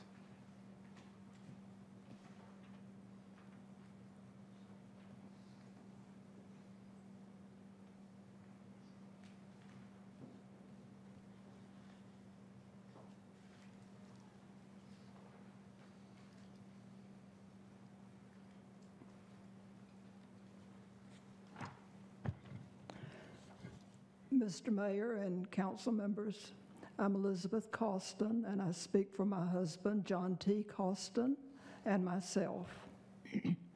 Our property joins the proposed Cary Parkway extension, the Realtor Pritchett property, the J.H. McConnell property. However, I speak only for the Costins. We appreciate the opportunity to voice our support of the Cary Comprehensive Transportation Plan amendment to remove the Cary Parkway extension from Holly Springs Road to Campbell Road. We would certainly hope you would give serious consideration to removing this extension from the plan. Also, we would hope that you would remove both, we support the removal of both the 4-lane extension and the 2-lane extension of the parkway. Again, thank you for the opportunity to speak tonight. Thank you. Next speaker, please. You want this? Anyone else to speak at this public hearing? Seeing no one, I'll close the public hearing and open it up to council members. I would like to start off with a question. Mr. Delk, right now, the way things stand, Raleigh's piece is gone. Yes, sir. Wake County's is more than likely going to go away, which leaves the piece that goes to Campbell Road. Today, are we seeing traffic down Campbell Road going south? Most of it is headed probably north or over to. So if you look at where Cary Park and Tryon intersect, which is back to the left, that's where a major part of the traffic would come from. And if they went to the extended Cary Parkway, it would end at Campbell Road, and more than likely they would go north, which doesn't seem like a likely scenario. If you want to go down Tryon Road, you just go down Tryon Road. My point is, I have a hard time seeing the value of doing this or keeping it on the plan, especially when Raleigh's is gone. And that's the point I wanted to make. And so, I mean, that's why I've been pushing this. This just doesn't make sense anymore. And that does leave holes in our transportation plan, which you have adequately pointed out that we have other issues we got to solve. Right, and we would still look at some sort of connection. It just wouldn't be at the thoroughfare level. Right. But considering our connectivity ordinance, some sort of local street would connect over. Right. And that makes sense. If that property develops, they got to have connectivity. So you're exactly Correct. right. Other questions or comments? Just comments. I'm looking forward to hearing P&Z Board's discussion and input on this one because I'm torn. I can go 50-50 either way at this point. I see the value in removing it. It would be it's not necessarily a road to nowhere. It would go to Campbell Road. Instead of dead ending at Holly Springs Road, it just dead ends at Campbell Road. It provides folks another option for, travel. But at the same time, is it worth building another section of road that's just going to dead end with no plans to ever connect? Thank you to the city of Raleigh and their desire to cave to NC State and protect some four-legged mammal that nobody's ever heard of. So I'm torn on this one. I see it both ways. I look forward to hearing what they have to say. I'll weigh in real fast because I can see why the landowners here would like to have this removed. However, we believe strongly in the principle of good connectivity. And just because Raleigh pulled it off of its comprehensive plan now doesn't mean that 20 years from now it'll still be off the plan. When we build these roads like Cary Parkway, we're building a feeder road for all the subdivisions that will go onto it. In this case, to the north and the south of that road, and it has value to the people there. If you take that off and you say, okay, well, we're going to put a subdivision in here, and it's going to be a collector road, and so we'll still have connectivity. That means that somebody's buying a house, and they're having all the cars that want to use that road that would have used it if it was a Cary Parkway, but now it's just a little tiny neighborhood street. They're going to have those cars going through their neighborhood anyway, trying to get over, because that's what people do. They try to go the most, the way that they think will save them time and will get them as far as they can, and I just don't see that being in keeping with our policies and philosophy for connectivity. So I think we're making a mistake, especially when we hear that removing it might have the implication of creating or demanding that several of our roads go to 6-lane roads.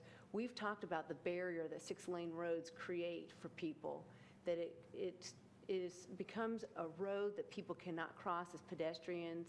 It is a barrier, and we have said before that philosophically we don't want to see a lot of 6-lane roads in Cary. In fact, we capped it. At some point in our comprehensive plan, we went back and went through and said, these are the select roads that we could see going to 6 lanes.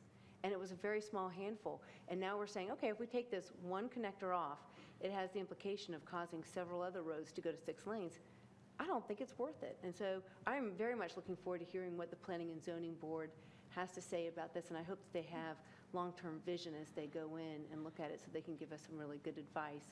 If they investigate it more than I have and come back with a great recommendation, I'll listen to it, but at this juncture, I'm very concerned about it. One thing I'll point out is there's a lot more in-depth information, especially when you look at the population and employment centers, and the population centers to the south, and they're trying to go that way. And they do that by coming down other roads. And if you put this east-west connector here, it's just going to parallel Tryon. It's going to drive everything on those 2 roads, and it's really not going to help. The east-west connector needs to be at Penny Road, 1010.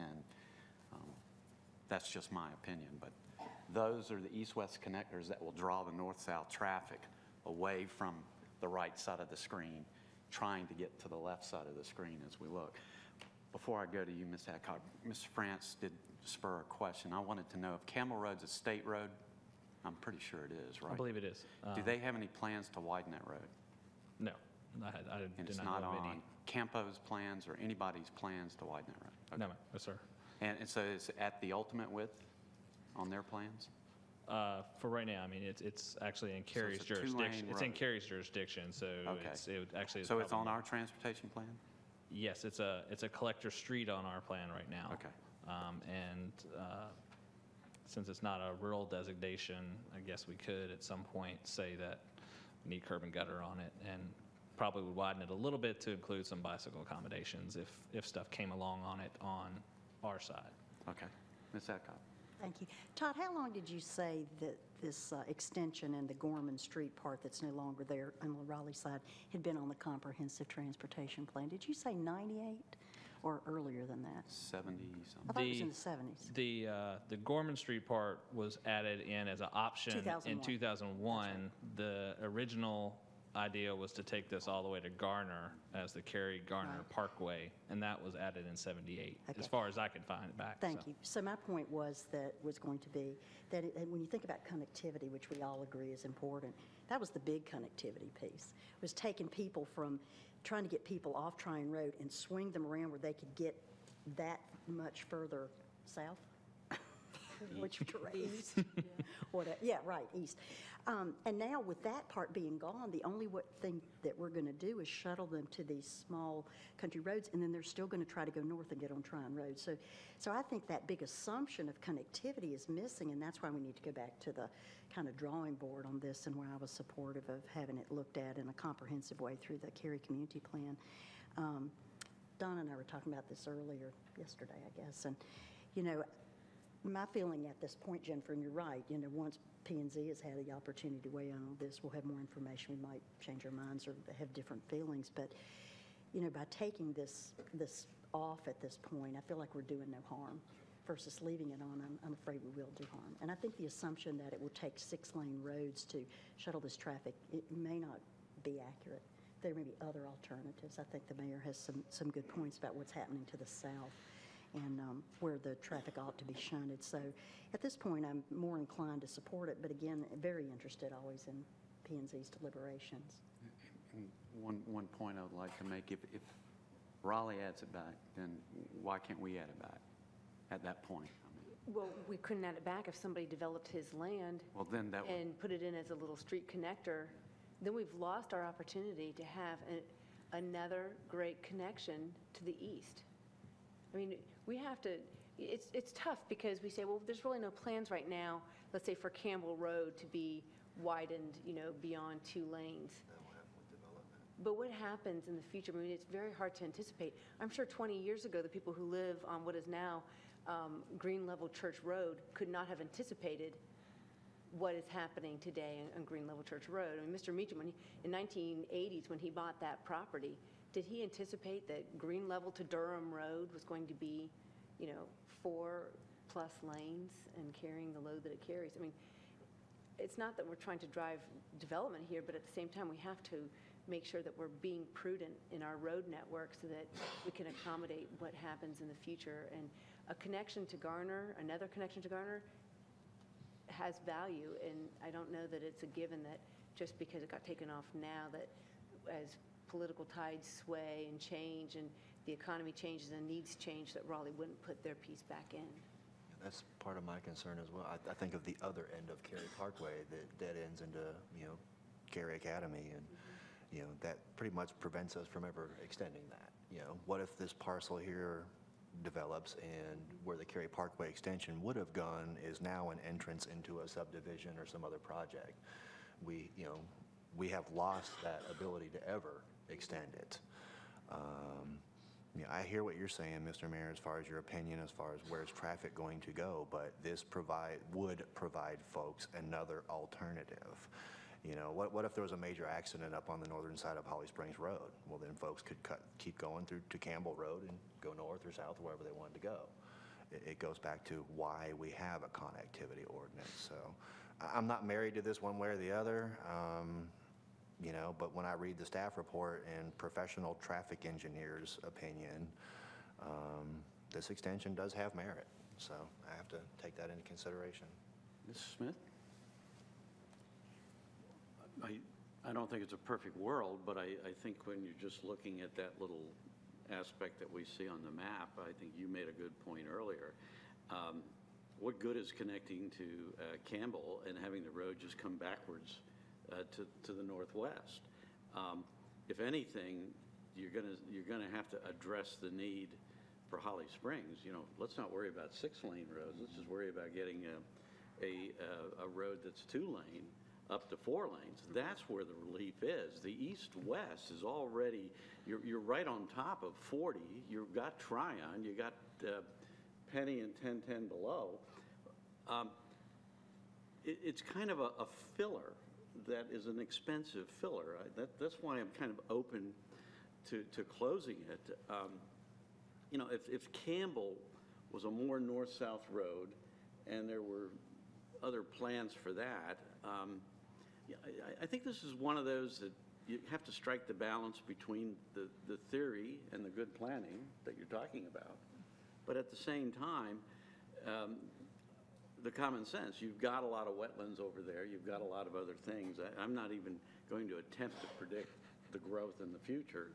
It just, when you look at it, you see the other roads in the area. I think those alternatives are there.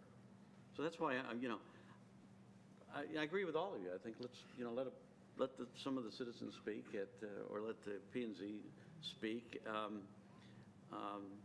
It's like we're all kind of wedded one way or the other, a degree or two. But my inclination is, if we save it on there, do we really get the relief that we think we're going to get in the future? And that's just kind of a question that's still a little open in my mind, too. There was one, Mark, Mr. Delk, about Wake County that you made a comment on, and then you had the question that they hadn't weighed in.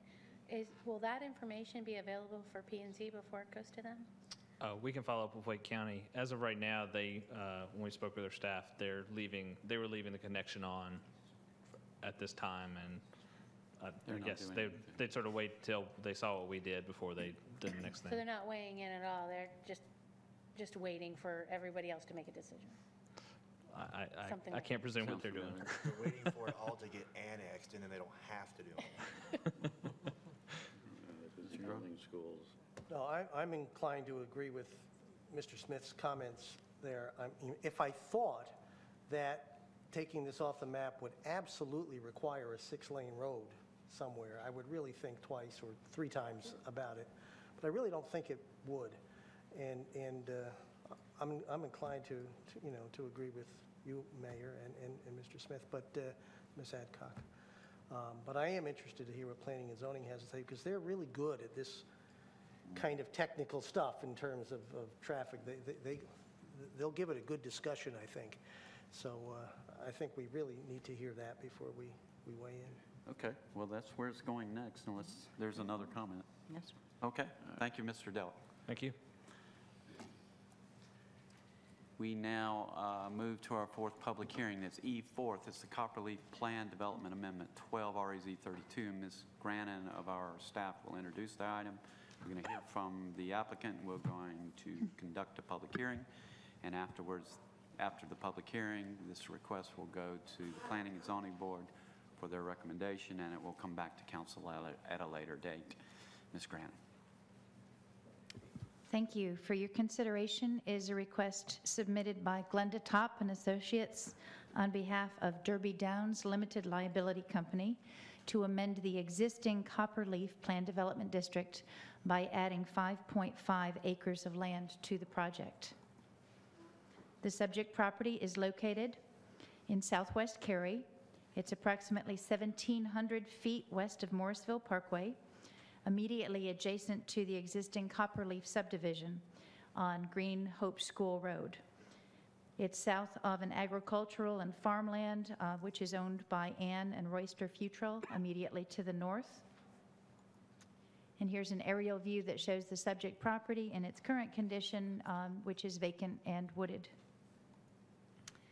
The property is designated within Cary's Southwest Area Plan for very low-density conservation residential development.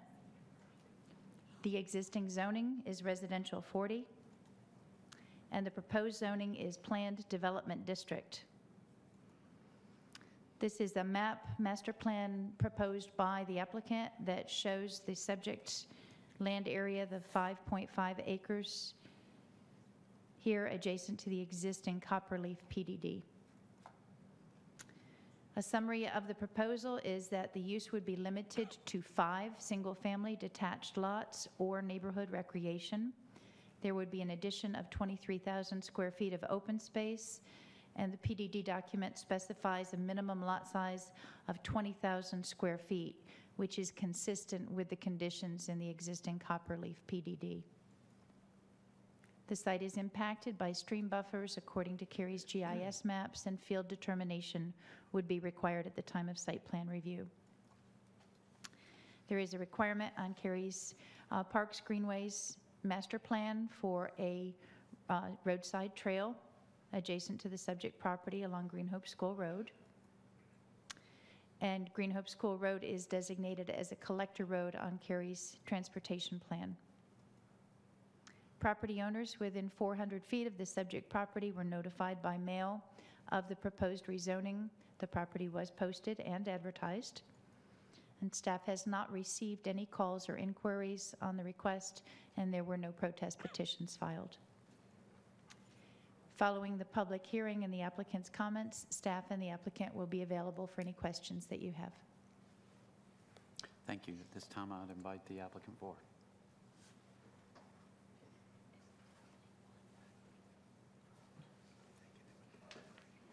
Good evening, Mayor and members of Council. Glenda Topp with Glenda S. Topp and Associates.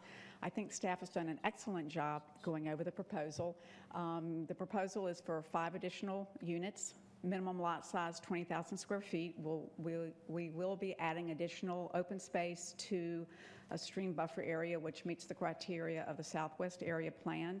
And as I'm sure most of you know, you very rarely see 20,000 square foot lots anymore, so here's an opportunity to get some. And I'll be happy to answer any questions for you. Thank you. Thank you. This time I'll open up the public hearing. That's 12 REZ 32 and invite the first speaker forward. Anyone to speak at this public hearing? I see no one. I'll close the public hearing and open it up to council members for questions or comments. It's 5 homes with 20,000 square foot lots. Are you making a motion, Mr. Frantz? Yeah, we want to send it to planning and zoning Are you first. trying to skip planning and zoning? I'm almost wondering why it's here before us. I mean, I'm good. So we earn our money. That's it. Okay, we'll see this at a future date after it goes to Planning and Zoning Board. Thank you, Ms. Grannon. Now move to item number E5. It's a public hearing to consider an ordinance designating the Cary First Christian Church Cemetery as an historic landmark. Ms. Redling of our staff will introduce the item. We're going to hear from Gary Roth, the president and CEO of Capital Area Preservation. We're going to conduct a public hearing, and we may take action this evening after the public hearing. And Ms. Redling, oh, wait a minute. Wow. Go ahead. Different look. Good evening. For your consideration, the next item is a request to consider the Cary First Christian Church Cemetery for designation as a Cary Historic Landmark.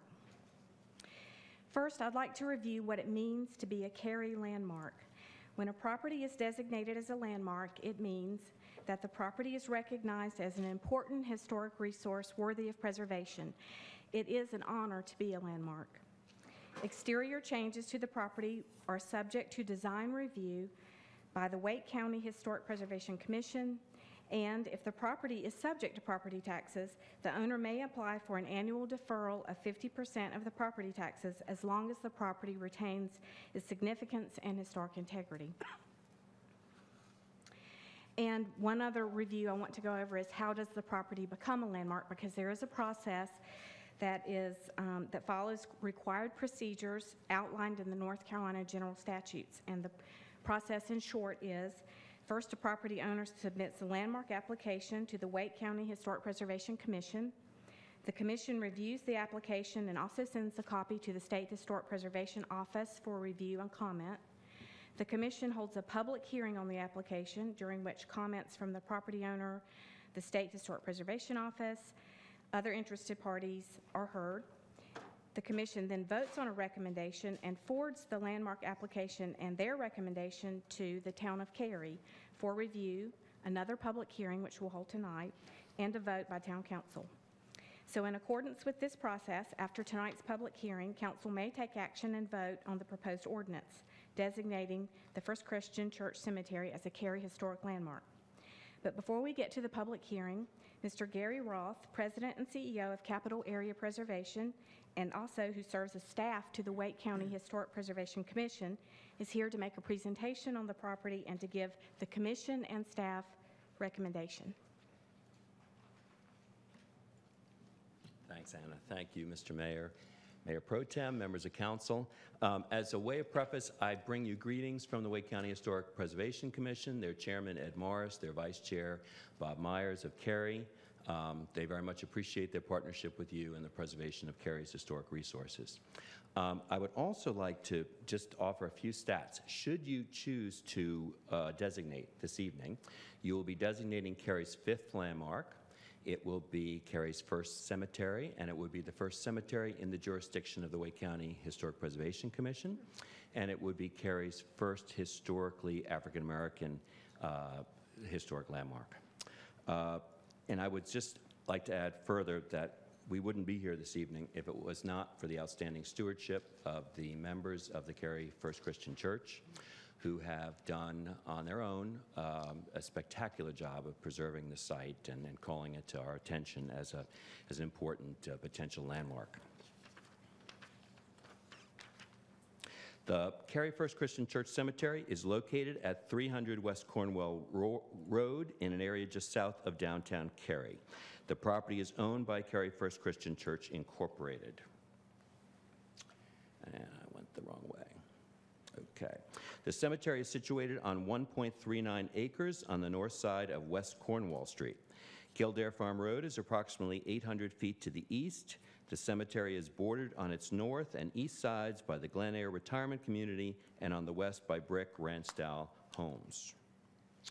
In this closer look, you see the cemetery. It is the site where Cary's first African-American church held its initial meeting in 1868, and it is the only remaining resource associated with the congregation at this location. The lot is relatively flat, but slopes slightly to the north toward Glen Eyre. Glen Eyre would be on the right in this picture. Chain link fencing encloses the cemetery's northwest and east elevations and a portion of the south elevation. The church has erected large brick piers at the cemetery's south elevation, between which is decorative aluminum fencing and 2 large decorative aluminum gates. The aluminum fencing extends only half length of the property line at the cemetery's south elevation, and the chain link spans the rest of the length at this elevation. The plan of the church is that the new aluminum fencing will extend to the entire and accurate boundary of the cemetery. That is a future aspiration. As the date of our report, the cemetery had a total of 254 burials aligned linearly in rows in a north-south orientation, with the burials would then face the east. 115 of those burials are marked with headstones bearing the names and death dates of the deceased, and 4 footstones with the initials of the deceased. These markers are made of formed concrete, stone, marble, and granite. The exception is a diminutive, and this is what you're looking at, and rare segmental arch wooded headstone upon which is no engraving to identify the deceased. All of the markers, whatever their composition, however, are typical of those observed in African American cemeteries across North Carolina. Although a majority of the cemetery's grave markers exhibit little decorative funerary art, some of the headstones have cherubs, crowns, and stars, interlocking hands, and letters such as FLT for friendship, love, and trust that denote the deceased's affiliation with the Independent Order of the Odd Fellows. And here you see this is the angel figures. These are some of the crowns and stars. There are more than what I'm showing, but these are some examples. And this is one particularly good example of the interlocking hands, and this is 2 others which are symbols of the Independent Order of Odd Fellows. So there are, and in addition to these, of course, there are military graves and so forth in the site. Trees of various sizes and types at each of the property's elevations provide a natural buffer between the cemetery and adjoining properties, but 4 relatively large red cedars are the only trees that stand among the grave markers, and red cedars are classic cemetery trees. A gravel drive, bordered by railroad ties, runs through the middle of the cemetery to provide further access to the grave markers at the property's north side. This drive was an Eagle Scout project in 2003, and it was arranged by the church.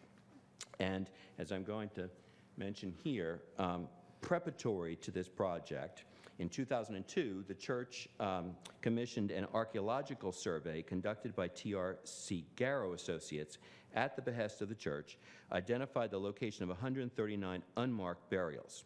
Now, how the church became aware of the unmarked burials because Sally Jones and potentially other members of the church went to the Wake County Register of Deeds to check and to compare those who were known to be buried there against those who potentially could have been buried there, and found that there were many more burials that were not marked by stones. And that's what led them to commission this archaeological study to determine if there were additional burials there, which turned out that there were these 139 unmarked burials. Now are all marked. Over the next 2 or 3 years, the Cary First Christian Church purchased and erected small rectangular concrete markers measuring approximately 12 inches tall by 36 inches wide at the heads of the previously unmarked burials.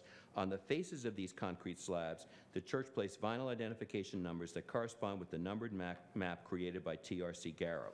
The church also placed numbered vinyl identification numbers on marked gravestones throughout the cemetery to match the numbered inventory. Now, what this means is that, first of all, this is a very discrete, these are very discrete markers that they have and do not change in any way the historical landscape of the cemetery, but do add a dimension in identifying that there are people who are buried there. And the factor is that, you know, there's so many people now, you can't correlate necessarily the burials that you know to have been there with the placements that are there, but you know that you know who was buried and you know that there were burials there. So this was a major undertaking, and I think it got its start because of the road, but it goes really far beyond that. The history of the cemetery is intricately linked to the history of the Cary First Christian Church, which traces its beginnings back to 1868, when, according to the official church history, Allen Hammond, Shade Ruffin, Tom Brown, Henry Stroud, and Umstead Hicks held the first service under a bush arbor, or brush arbor, variously called by either name, at the present site of the cemetery. The congregation continued to worship at the bush arbor for almost 15 years until they built their first permanent church building in 1883. They, of course, since have moved on to their current location. So that's why, again, this is the only site that remains associated with the first African American church in Cary. The cemetery is the location where Cary's most prominent African Americans from the 19th and 20th centuries are buried. Noteworthy, but not exclusive among this group, is Alfred Arrington, the patriarch of one of Cary's leading African-American families. Born in Warrenton, North Carolina in 1829, Arrington moved with his family to Cary during the late 1860s or 1870s, taking advantage of the newfound freedom to travel and settle where they wished that African-Americans experienced after the Civil War. Farmer, home builder, and barber, Arrington was held in high regard by both blacks and whites. In Cary, Alfred and his family lived on Walnut Street near the current location of Cary Elementary School. Arrington was a guiding force in the life of the congregation during the early years of the church. His philosophy, which he passed on to his equally prominent and respected son Arch, who is also buried in the cemetery, was, quote, maintain your own. Significance. The Cary First Christian Church Cemetery is historically significant because of its association with the establishment of Cary's first African-American religious congregation and is the location where Cary's most prominent African-Americans from the 19th and 20th centuries are buried. The WCHPC, the Wake County Historic Preservation Commission staff, recommends to you that the Cary Town Council designate the Cary First Christian Church Cemetery, located at 300 West Cornwall Road, Cary, as a Cary Historic Landmark and adopt the associated ordinance. At its December 5th, 2012 meeting, the Wake County Historic Preservation Commission unanimously recommended that the Cary Town Council designate the Cary First Christian Church Cemetery, located at 300 West Cornwall Road, as a Cary Historic Landmark. And this concludes the presentation. That's a great report. Wow, very interesting. I'd like to read other stuff. Yeah, that's pretty fascinating. It's fascinating. Yeah, it's really good. Okay, at this time, I'll open up the public hearing for anyone who would like to speak on this item.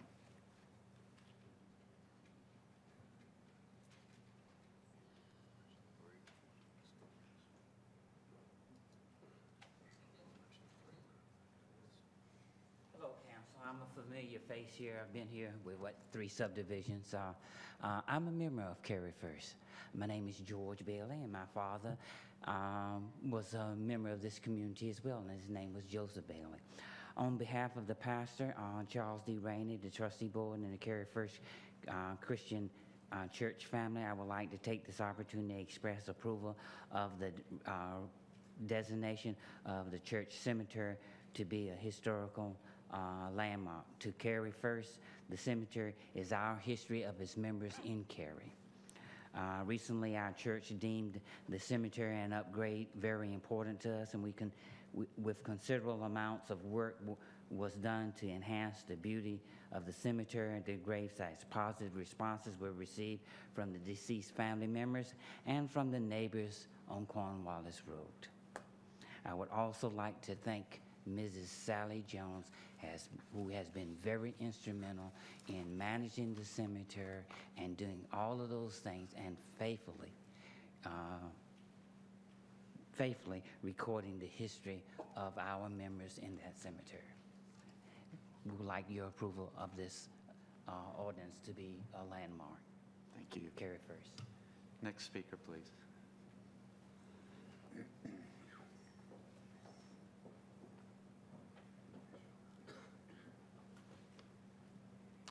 Good evening. My name is Brent Miller, and I'm a spouse of a CAP team member. But I'm here tonight as president of the Friends of the Page Walker Hotel, a nonprofit organization that is a partner of the town of Cary. And indeed, we are honored to have been named the town's Partner Organization of the Year back in 2011. Our mission includes historic preservation, history education, and cultural arts advocacy. The Friends of the Page Walker support the designation of the Cary First Christian Church Cemetery as a local historic landmark. It represents a rich portion of Cary's history and is a wonderful example of opportunities for historic preservation and history education that the Friends promote. For 7 years, the Friends have been presenting a historic preservation program series. This consists of 4 programs per year about various topics associated with Cary's history. And by the way, these are free and open to the public, so y'all come. For the past 4 years, we've devoted one of these programs to a local cemetery, and in 2010, our program included the Cary First Christian Church Cemetery. Now, I was going to ask if Ms. Bush could get me an extra 2 minutes, like she did early, and tell you a lot about this this historic site, but Mr. Roth did a wonderful job, and you've got a wealth of information in your staff report. But there are a few interesting facts that I wanted to point out. The cemetery dates to as early as 1867. So historians always talk about dates and years, but if you put that in context, it gets very interesting. What was going on in 1867? Well, that was before any of the events that Mr. Yerha talked about when he opened the meeting. It was before Mr. Smith was on council. Wow, that's a long time. Andrew Johnson was president. This nation didn't even have 50 states. That year, Nebraska was admitted as the 37th state of the Union. African American men, only men, had got the right to vote in Washington, D.C. that year. And although there was a little stop along this railroad called Cary, or sometimes called Pages, the town of Cary had not yet been incorporated. That wouldn't happen for another 4 years, as it says on the town seal behind you. And the Page Walker Hotel didn't even exist yet. That wouldn't be there for another year in 1868. So the cemetery really dates to the very beginnings of Cary. And the cemetery was once neglected, but has been lovingly tended and holds deep family connections for Cary's prominent African-American families, as Mr. Roth pointed out. The Arrington, Bates, Cotton, Hicks, and Stroud families, among others. And lots of people did have a hand in restoring this cemetery to a beautiful and dignified state. But the tireless leader, as the previous speaker pointed out, was Miss Sally Jones, who is here tonight. And the entire community is indebted to her, and the Friends salute her. And the original First Christian Church was organized on the site in 1868, and that bush arbor, or brush arbor as it was called, was a structure of branches and limbs, a temporary kind of cottage shack structure. Was the first meeting of the church on that site. And in addition to that old wooden headstone, which is very rare, we have unmarked graves of slaves and former slaves on the site. The stone of Arch Arrington Sr., who was the first elected black official in Cary. And that Arrington site contains the remains of 5 generations. Think of that, 5 generations of the family. So clearly, this cemetery is a significant slice of Cary's history and an important historic resource. The Friends of the Page Walker firmly believe it is a genuine landmark in our community, and we ask that you approve its official designation of landmark status. It would be quite fitting for this Cary Historic Landmark to be the first cemetery in Wake County to receive such a designation. Thank you for your time. Thank you. Anyone else to speak at this public hearing? I see no one. I'm going to close the public hearing. I know, Mr. Yerha, you've taken a leadership role in our community regarding historic preservation, and I'm betting you have some comments to say about this item, and I would love to hear them, and maybe afterwards entertain a motion. Thank you. My first comment is that I think all the historic facts and figures have been extremely well presented by Mr. Roth, Mr. Bailey, Mr. Miller, and Ms. Redling, and I don't think we need any more of those facts and figures to convince us. But you did say you'd be interested in maybe even learning more about it. If you check the staff report, there's a link in there to what's called the Landmark Designation Report, which gives you more information. It's 80 pages long, which demonstrates the kind of work that goes into this before it reaches this stage. A lot of people take this very seriously, as we should also. So I really just want to thank everyone who had a hand in getting to this point, especially the church and just the wonderful Sally Jones. I mean, she has just taken leadership here and has lovingly watched over this place and continues to do so. And longtime Cary resident, and on behalf of the town of Cary, we really want to thank you, Sally, and your team for doing what you've done. And again, I urge everyone, all of us, to go and visit the cemetery. If you haven't been there, it is fascinating. I worked on it when the Friends did their presentation a few years ago and went through each grave marker, and it really gives you an amazing feeling of Cary history that you didn't know exist if you actually go and visit the spot. So I urge you all to do that. So unless there are other questions, I would be happy to make a motion. So I would move that we adopt an ordinance tonight that would designate the Cary First Christian Church Cemetery as a Cary Historic Landmark. Second. There's a motion and a second. Discussion or comments? Just a comment. I too would like to thank Ms. Jones for all your efforts and the church's efforts over the years, and then also Mr. Gary Roth. I really enjoy it every time you come. I learn something new every time, so. I'll be back. I'm sure you will. We have a motion and a second. All in favor, please say aye. Aye. Any opposed? Motion carries unanimously. Thank you very much, both of you.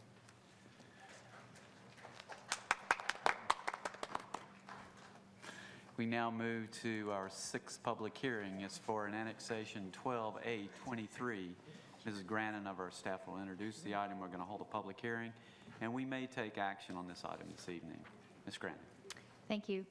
This is a request for annexation of approximately 21.19 acres of property located at 10,511, 10,517, and 10,651 Green Level Church Road.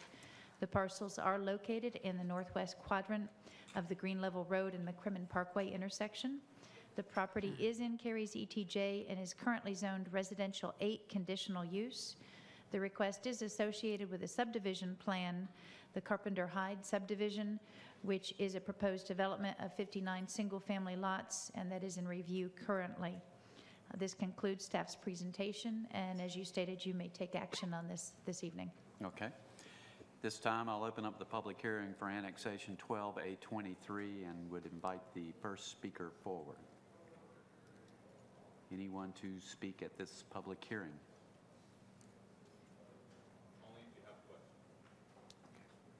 Seeing no one, I'll close the public hearing and open it up to council members for questions or comments. Make a motion. Okay. Make a motion to approve annexation 12-A-23. Second. There's a motion and a second. Discussion. All in favor, please say aye. Aye. Aye. Any opposed? Motion carries unanimously. Thank you, Ms. Grannon.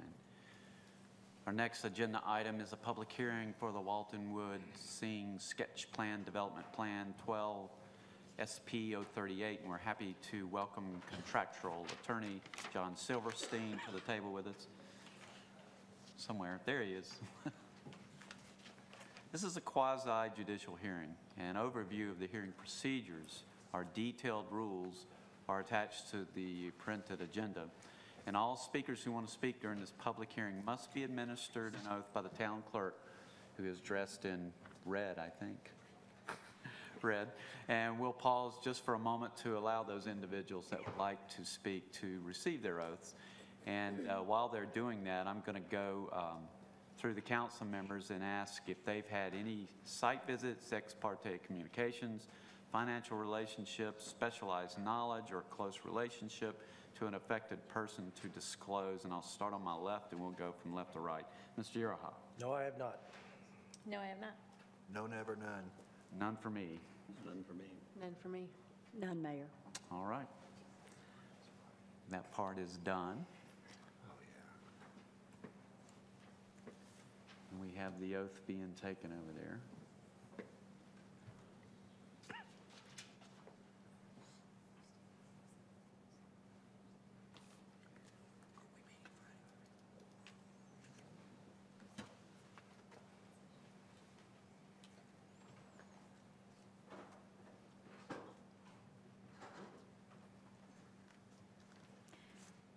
Oath is completed.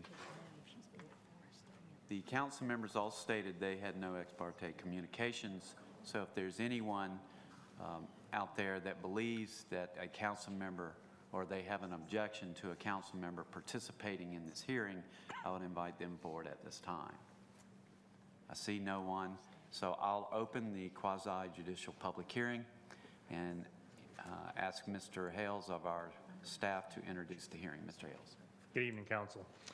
As you said, the next item on tonight's agenda is a public hearing on a request by Sing Development LLC for approval of a revised development plan to the Walton Wood development currently in Cary. It's before Council tonight because their request involves some impacts to buffers and the connectivity requirements discussed earlier.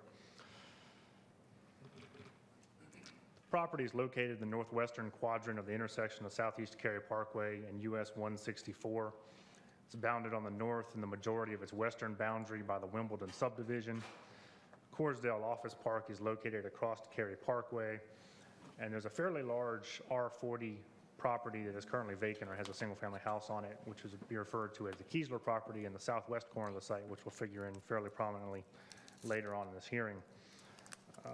Both Southeast Cary Parkway and US 1 and 64 are labeled as thoroughfares on the Comprehensive Transportation Plan.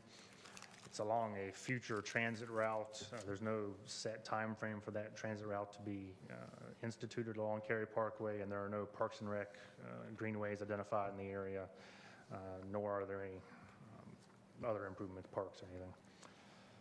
It's hard to see on the slide, but there is a small section of a stream buffer identified on the original site plan that impacts the property in the northwestern corner.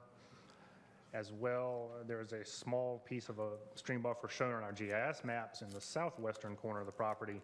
That was actually determined in 2006 by North Carolina Division of Water Quality not to be subject to buffer regulations. That has been removed.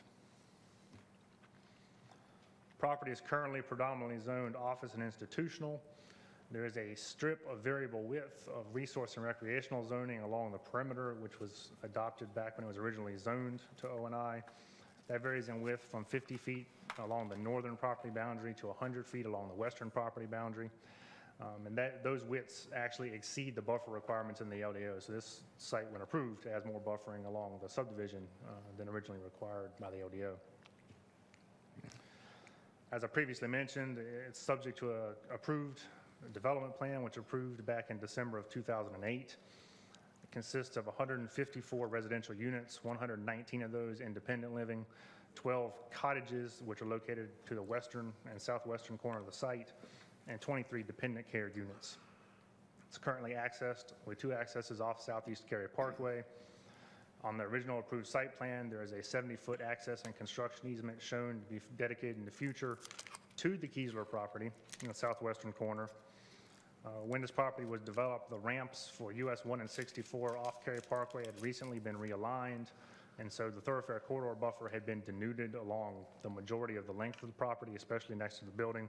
That was all revegetated due to the ramp realignment. When the property was approved, they were required to have 101 parking spaces, and the property was approved with 138, representing approximately a 37% increase above LDO requirements. As mentioned earlier, this plan does include requests for minor modifications to the development ordinance standards.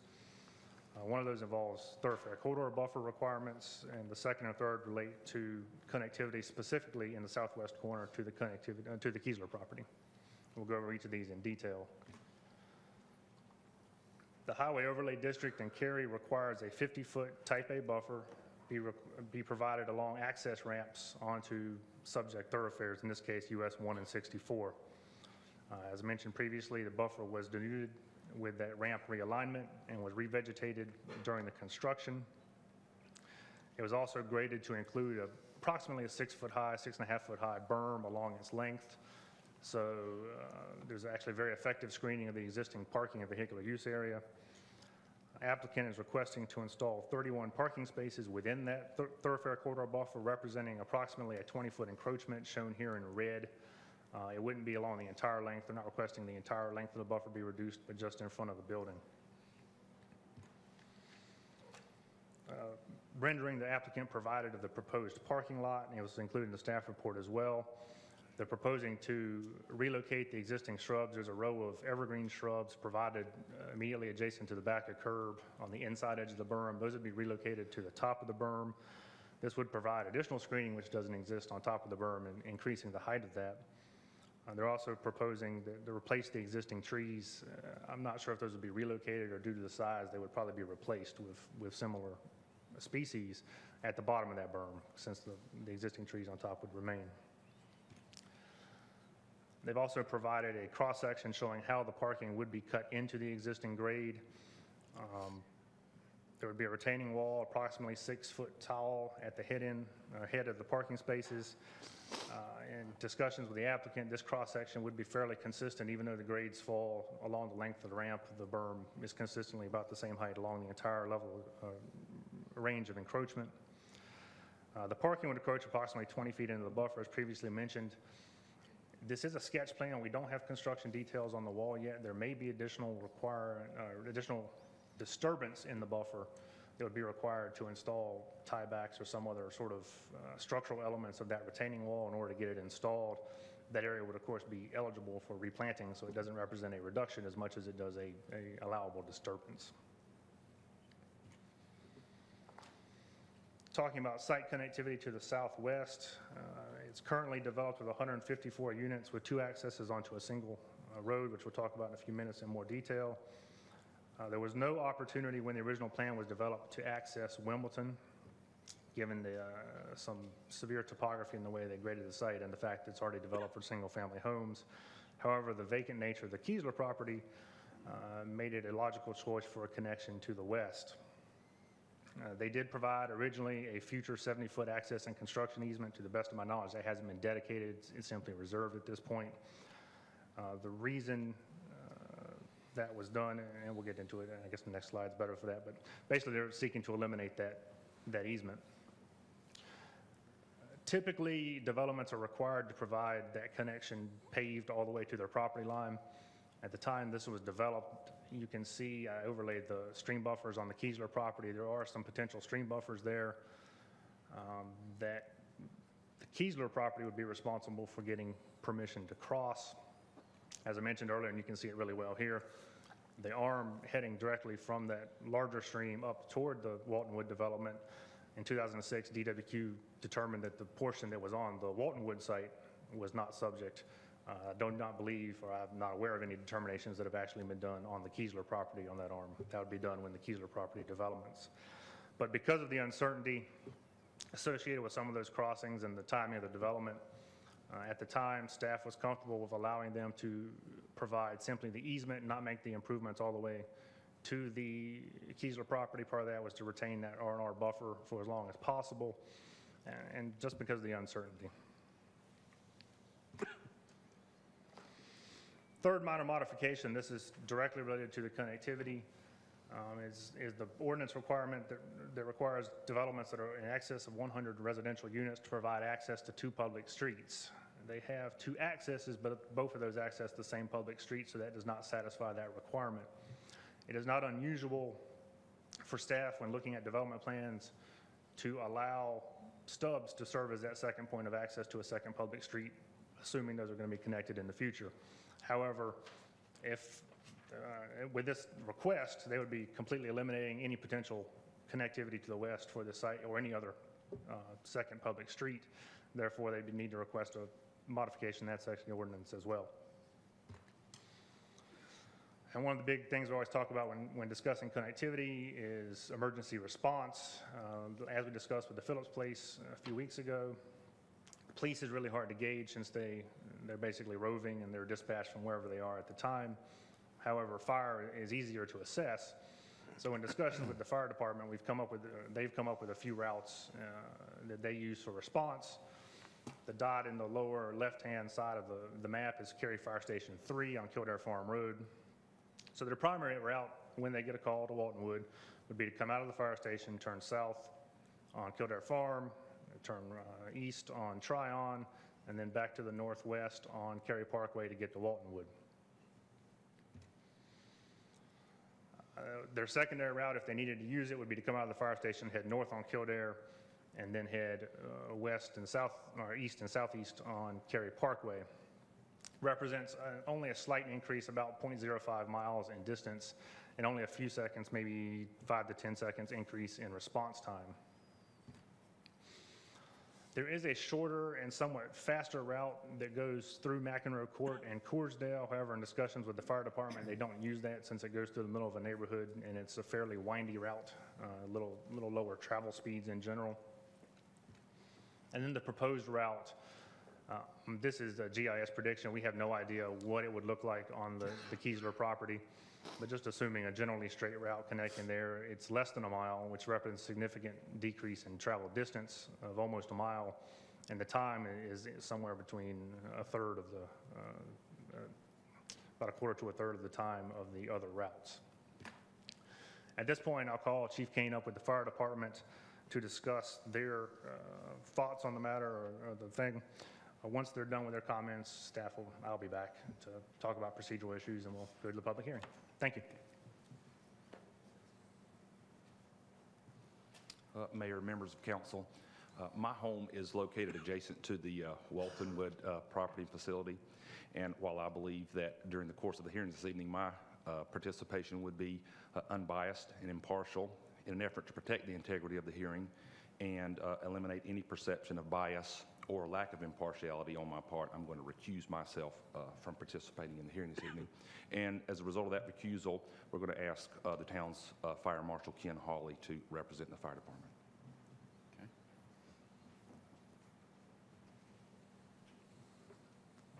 Mr. Mayor, Town Council, my name is Ken Hawley, Fire Marshal at Cary Fire Department. There's 3 points I would like to make in your consideration of the Waltonwood connectivity waiver. First, the connection is required by town ordinance, and the existing Waltonwood site plan was submitted, reviewed, and approved by Town of Cary staff with the expectation the southern connection would be made in the future. Secondly, the connection to Waltonwood via the Kiesler property to Cudar Farm Road would provide a shorter emergency response from Cary Station 3, both from a distance and a travel time, as you've seen.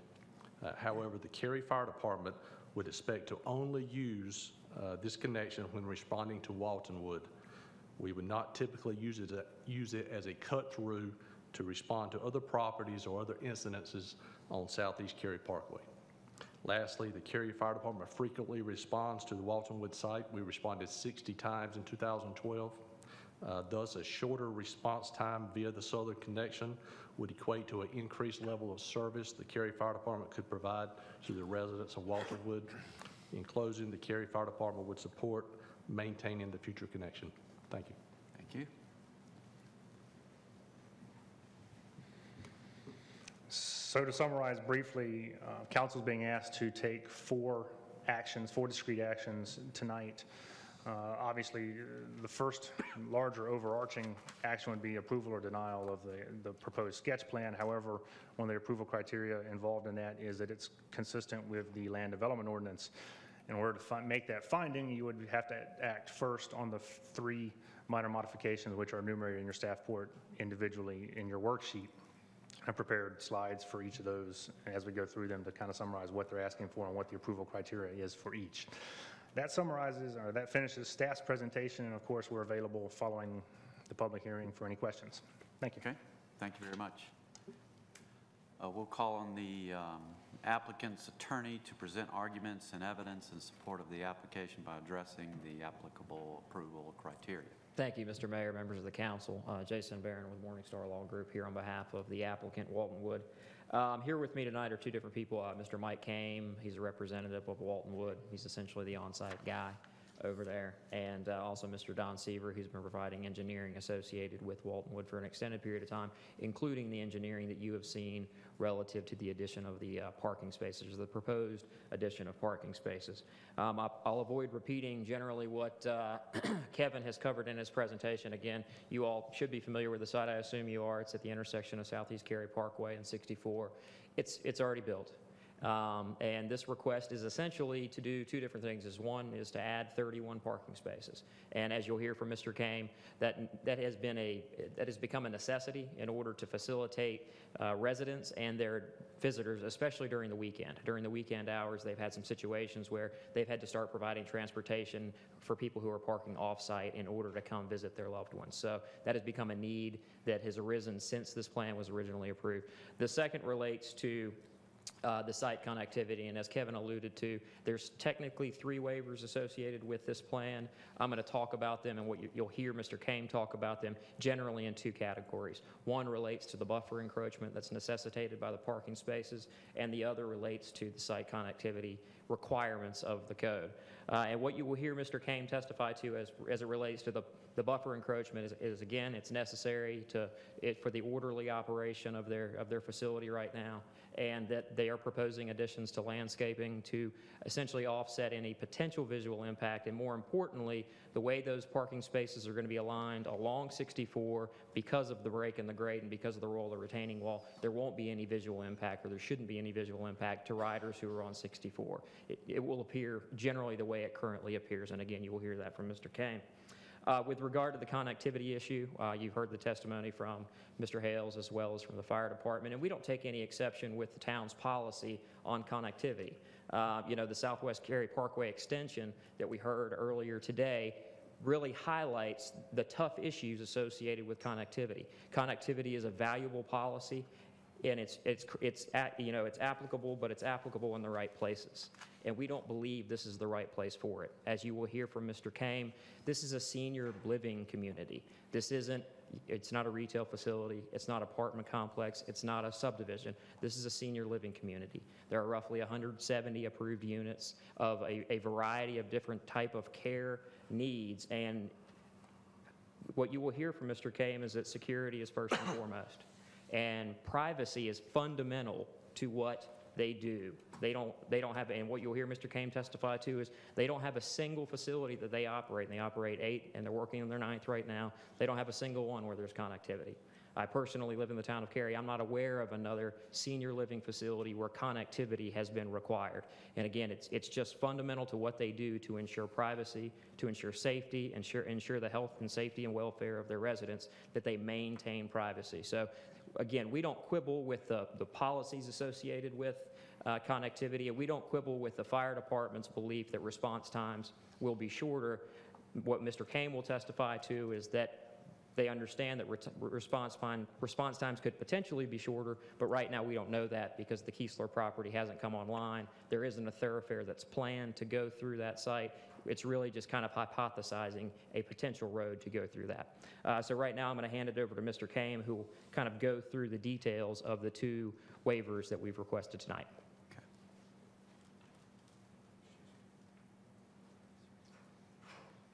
Good evening, Mr. Mayor, members of council. Mike Kame, Vice President, Singh Development Company. Kevin did an excellent job of presenting our plan and the reasons why we're here this evening, but I'd like to give you a little bit of background and why we're coming at this point in time and asking for council to consider the waivers we're presenting this evening. First of all, with respect to the parking, when we conceived, Waltonwood now some 6 years ago, we projected our parking demands based on our past experience, and as Jason mentioned, this is our 8th project. We're working on the 9th one right now in Charlotte, and it really matched the patterns of parking demands that we've experienced in our previous developments. Cary market was unique. We have a lot more active seniors than we've had typically in the past, and a lot more couples, and those couples bring cars. In addition, and a wonderful thing, is our families of our residents are very active, and they visit their families often, and that's a great thing. Problem is they drive and they need somewhere to park. And we've really encountered serious parking problems, particularly during special events like holidays, Mother's Day particularly, and even on the weekends when we have family members coming and visiting their loved ones. They're really having a very difficult time finding somewhere to park. In taking a look at the site plan, for us, the most logical place to add that parking was along the entry ramp to US 164. Primarily, that's right where our entry to our assisted living section of our building is. And a lot of our visitors do come into that entry to visit their loved ones. And proximity to parking and to the entry is very important. As Kevin had presented, in the cross section, if you look at what we're suggesting, really from the ramp side, you're going to see no difference whatsoever. With cutting the berm, essentially cutting it in half, and putting the retaining wall in, we are able to provide additional 31 spaces of additional parking, which are really desperately needed to service our residents and their families. And it's really going to have very little or no effect on the buffer quality and the visibility from the US 1 side of our development. And in fact, as Kevin mentioned, because we're offering to enhance that buffer with additional plantings, it's probably going to look better than it does today after we put the parking in. So those are the reasons and the methods to our madness. If the council is so inclined, we would ask for permission to have a temporary impact in the 30-foot of remaining buffer to enable us to construct the retaining wall. But when we're all done, that 30-foot will be natural and really better than what it looks like today. That's the parking. The second issue, really, when we were looking at Waltonwood, as Jason mentioned, any senior housing development, and we like to think that we learned something over the last 25 years in doing this, we're presenting to our residents and their families a secure environment for their loved ones to live in. And that secure environment means that people that come to our property are coming there to visit Waltonwood or make deliveries or have business with Waltonwood. And never in our experience have we had connections to a separate unrelated development where our drives end up being a pass-through for traffic from adjacent developments. Now, we certainly appreciate the connectivity ordinance and the reasons it exists. That's very valid, and we're not arguing that. I think, as Jason mentioned, there are times when it makes sense and maybe times that it's really not applicable. We think in this case, this is one of those times. Not to mention the natural wetland issues that anyone that's going to buy and develop the Keesler property may encounter if they do attempt to construct that connection from Kildare Farm up to our development. But that aside, from a pure nature of the use of our property and the nature of our senior housing development, having other traffic that's outside the nature of our senior housing residents and their families is really foreign and contrary to the functionality of a senior housing development. So we would ask the council's consideration in this special case, we think, that the connectivity here really doesn't make a lot of sense. As far as emergency vehicles and having access to our site, I do want to point out that we went to great pains working with NCDOT during the original permitting of this property to obtain a second point of entry. We have a main entry at the signal, if any of you have been to our development or been past it. Our primary entry is at the signal at the exit ramp from US 1.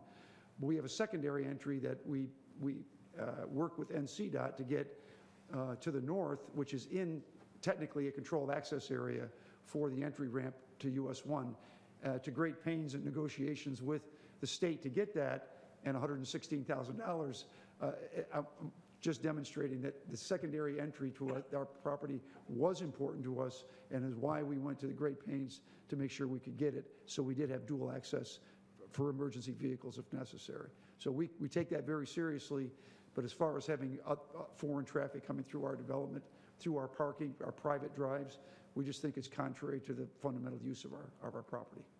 So I thank you for your time, and we're here to answer any questions. Thank you.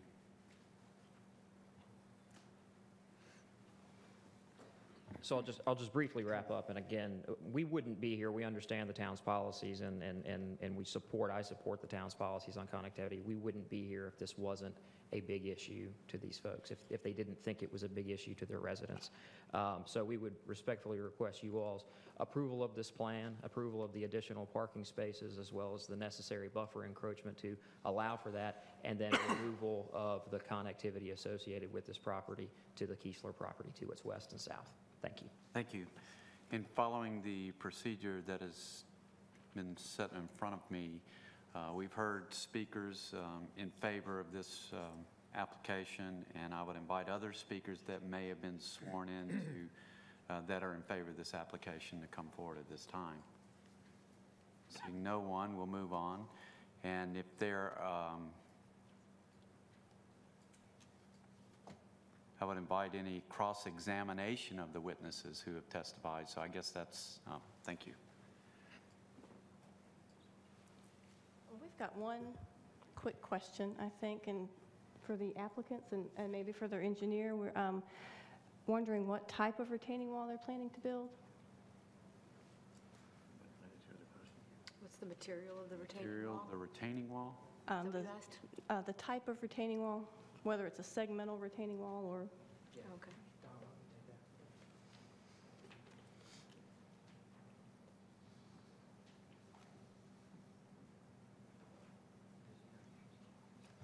Good evening. My name is Don Sever with Jay Galeese's office. We propose a segmental block wall that would be roughly dimension-wise, it's about 20 inches wide and be like a earth tone color. And are you planning to replant large trees on top of that wall? It's my understanding that that's maybe not the best engineering practice. From the top of the wall to where the berm will break down at a 3-to-1 slope is approximately 10 feet. So you can potentially get some large trees closer towards that 3-to-1 slope, but we would try to keep the larger trees out of the influence of the retaining wall. Those are all the questions I have for him at this time. Thank you. Okay.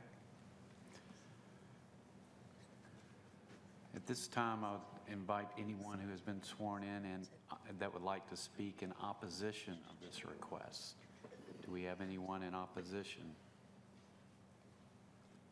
And since no one spoke in opposition, there's no need for cross-examination of the opposition. And I'll ask anyone who has been sworn in if they have any objections to the incompetent evidence or testimony.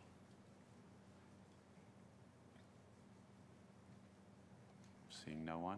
Before I close the public comment portion of the hearing, I'd like to ask if either party believes there is additional new evidence that warrants a continuance of this public hearing.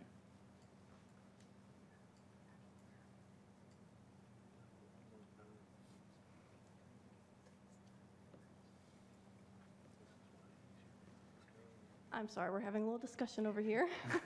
Sorry to keep you waiting. We just wanted to clarify with the applicant about some of the vegetation they're proposing for the thoroughfare buffer replanting. So maybe if we could get somebody to come back up and just, there was some question about whether there were additional plantings not shown on the plan that you all were proposing to plant, and then just, again, a little more clarification on that for the council. Thank you.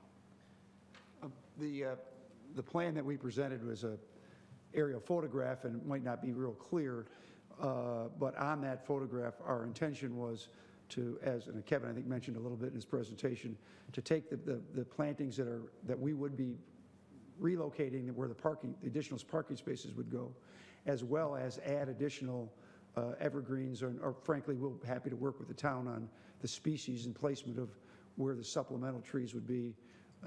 But the point is, we were proposing to enhance the buffer beyond what it is today by both relocating plants that we would displace because of the parking and bring in additional plantings to enhance the buffer.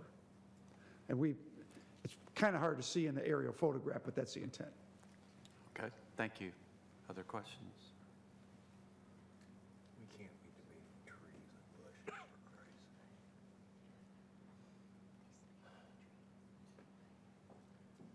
All this over bushes. Something you might want to consider, and of course I'll defer to the applicant if they're agreeable, but the Type A buffer standards have changed since 2007 when this plan was adopted. They were required to have an opaque buffer to 6 feet. Looking at increasing, if council were to look favorably upon the encroachment, requiring that remaining 30 feet to be planted to today's Type A standard, which would require opacity to 18 feet. So essentially you'd be getting much larger evergreen trees in a solid line versus the smaller shrubs and interspersed pines and deodar cedars that are there now. But if you're willing to do that, you'd have to accept that as a condition. And let the record show they were fine with that. The record shows they were fine with that. All right. Other comments, questions? Okay, open it up to council members for comments. I have a question for our staff. Is there concern over the type of retaining wall that's being proposed?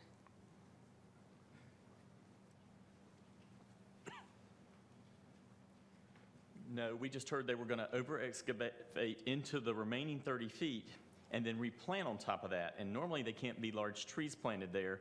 And recall, y'all have dealt with these thoroughfare buffers, and the goal is to get a natural wooded corridor for views from the road, not necessarily just to screen the buildings. And planting those large trees on top of that retaining wall, in my opinion, are not recommended by the manufacturer of those walls. They over-excavate, and really what holds those walls up is a geotextile fabric or matting that's layered in that extends well beyond the wall. The face is just sort of to keep the UV rays and things from breaking down those fabrics and give a attractive sort of facade to the gravity wall that's constructed by that geotextile. And you do not want roots and other things penetrating into that fabric, and you also have to maintain a gravel drainage feature along the face or it will collapse the block. So every time we've done one of those walls, we've been told by the manufacturer you could not plant anything of significance on top of the wall. So when we heard that there was replanting in that area, and we heard we're trying to get these pines and some of these larger trees, we're just not certain that can be accomplished and still withstand the weight of the plants and all the other things. Do you have concern, based on what they said as far as moving the plantings back, do you still have concern?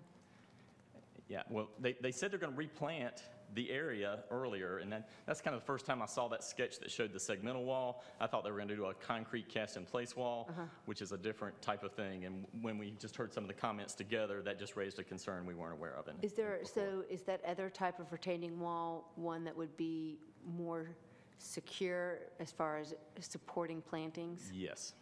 So maybe the council should be looking at requesting that retaining wall be done in a different manner? Well, certainly we're reviewing what they have requested and submitted, but those walls tend to have better ability to withstand things and heavy loads on top of them, and the soil penetration of the roots behind that wall probably would work well in that situation, but they would need to be designed, again, very specifically. Okay. And what would be the style of retaining wall? It could be faced with anything, but it would be a concrete cast in place, reinforced with the foundation and footing all working as a system. They could be faced with anything after that. You could do brick veneer or anything on the face of the wall. I will say those walls are much more expensive, so that's why the gravity walls are used, or segmental block walls with the geotextile system behind it is used so frequently. Okay. Question. Mr. Bailey, is what Kevin talked about, planting to today's type A buffered standard, relieve your mind in any way, or does it still mean that things would be planted on the top of that retaining, on the top of that berm? Well, since this is a temporary encroachment to build the wall, and then they were going to replant later, there was some plantings to that 18 feet height. Kevin can certainly elaborate. Yeah, and it's hard to see on the slides, but if you look in the attachment that was in the staff report and the applicant's letter to Jeff, that cross-section, it didn't have the plantings on it, but the drawing that went with it, or the aerial photo rendition, actually said they were locating the larger trees at the toe of the slope. Right. Typically, and I'm not an engineer by any means, but typically geogrid goes back about a foot for every foot of wall height. So you're looking at a 6-foot wall, so about a 6-foot geogrid, 6 to 7 foot geogrid, and then you'd be able to plant the larger trees downslope of that. So in that 30 feet, you'd probably have a row of shrubs at the top of the wall or something less intense. And then farther down, I don't want to speak, we don't have a landscape plan because it's a sketch plan, but that's what that rendering showed. Well, go ahead. Well, so I'm clear, basically where the wall is constructed, 6 feet off of that, you'll have regular just bushes and stuff, and then beyond the 6 feet is when you start getting the real trees. If they use a segmental retaining wall, and roughly a foot for every foot of height is your geogrid depth, behind that, you wouldn't be able to put any large trees in that geogrid depth. Once you get beyond that. Right now, there's not really much any trees there, right? No, because of the They replanted to the type A standard that was back in the day, so one tree spaced every 40 or 20 feet or so. There are some large trees, they would be moving. There's no shrubs. Mature yet. Yeah. Gotcha. Would the applicants be willing to use a different style of retaining wall? Would you be willing to do a cast concrete with reinforcement instead of the style you're planning on using? Obviously, we prefer to do the laid dry because that's like what we have elsewhere on the site. As far as the plantings are concerned, it's true, the geotech fabric does need to go in a certain distance to reinforce the wall, but we're talking about 30 feet of distance from the back of the wall to the right-of-way line. So there's a lot of room as you're going down the backside of the slope towards the entry ramp to plant many trees, of the height that Kevin was mentioning. So while it's correct that on the very top where the geofabric is, we would not be able to put large trees because they would impact the geofabric. That doesn't go in all that far, whether we have 30 feet to work with to plant supplemental trees. So we're open to discussion either way. I'm just suggesting that I think there might be a way to accomplish the buffer and still put in the Yeah, it's not common for me to ever support decreasing a buffer, especially along a major road. In fact, I actually don't remember ever doing it, and I've been around a little while. But I'd be open to it to get your parking if I had that surety that it was being constructed in a manner that would allow us the optimal amount of space to replant and really make sure that it's not only good-looking from your building, but good-looking from the road, so when Agreed. people pass by. So that's just my comfort level, and I only speak as one person, but for me, I could really support the parking if I knew that it was going to be that cast concrete with reinforcements, and you're going to just, just super vegetate that site. So that's just my opinion. Other opinions or Well, comments? I mean, I'll just, I'm not going to repeat all that because she said it so well, but, I think, what's the old saying about the lack of poor planning on your part doesn't constitute an emergency on our part. It's great that you're having success. It's great that the families visit and that you have the problem of having to add parking. But, that area in general has had a lot of problems with its view, the view shed, and the look and the feel. And one of the things that I think a lot of people had an expectation on is that once that clover leaf was done and all that work was done, that we were going to get some really aggressive planning. So, I kind of agree with you, leery of encroaching in a buffer. But it is kind of an odd one in the sense that from the external, you wouldn't know how deep it is, so that when you do cut in. But I would really hope that there be a lot of effort on your commitment to the new Type A standards, but maybe even looking above and beyond that. The other thing regarding the connectivity, to me, there's a logic that says you want to get medical relief and the fire there as soon as possible, and that you'd want that connectivity. In fairness, looking at the site, looking at the wetlands on the Keesler property, I'm kind of open to that. I guess I'd rather hear from everybody else. But, and just the nature of the way that building is seated and getting to the light, it would not be a practical connectivity. I think I'm answering my question. I'm just looking for some help here from all of you. So, at first I was kind of torn on that, but, I'd like to hear from the rest of you. But, it seems like there is a common sense argument here that says it won't happen for a while. You've got the wetlands there on the other side. And I don't really have a feel if a circuitous route, 2.9 miles is good or bad, but I guess we're living with that now. You've said you've had, you will get a lot of activity there. They'll be there a lot. And so after listening to the arguments, I'm open to giving up on that connectivity. I just want to see some real protection of that buffer. Am I saying this?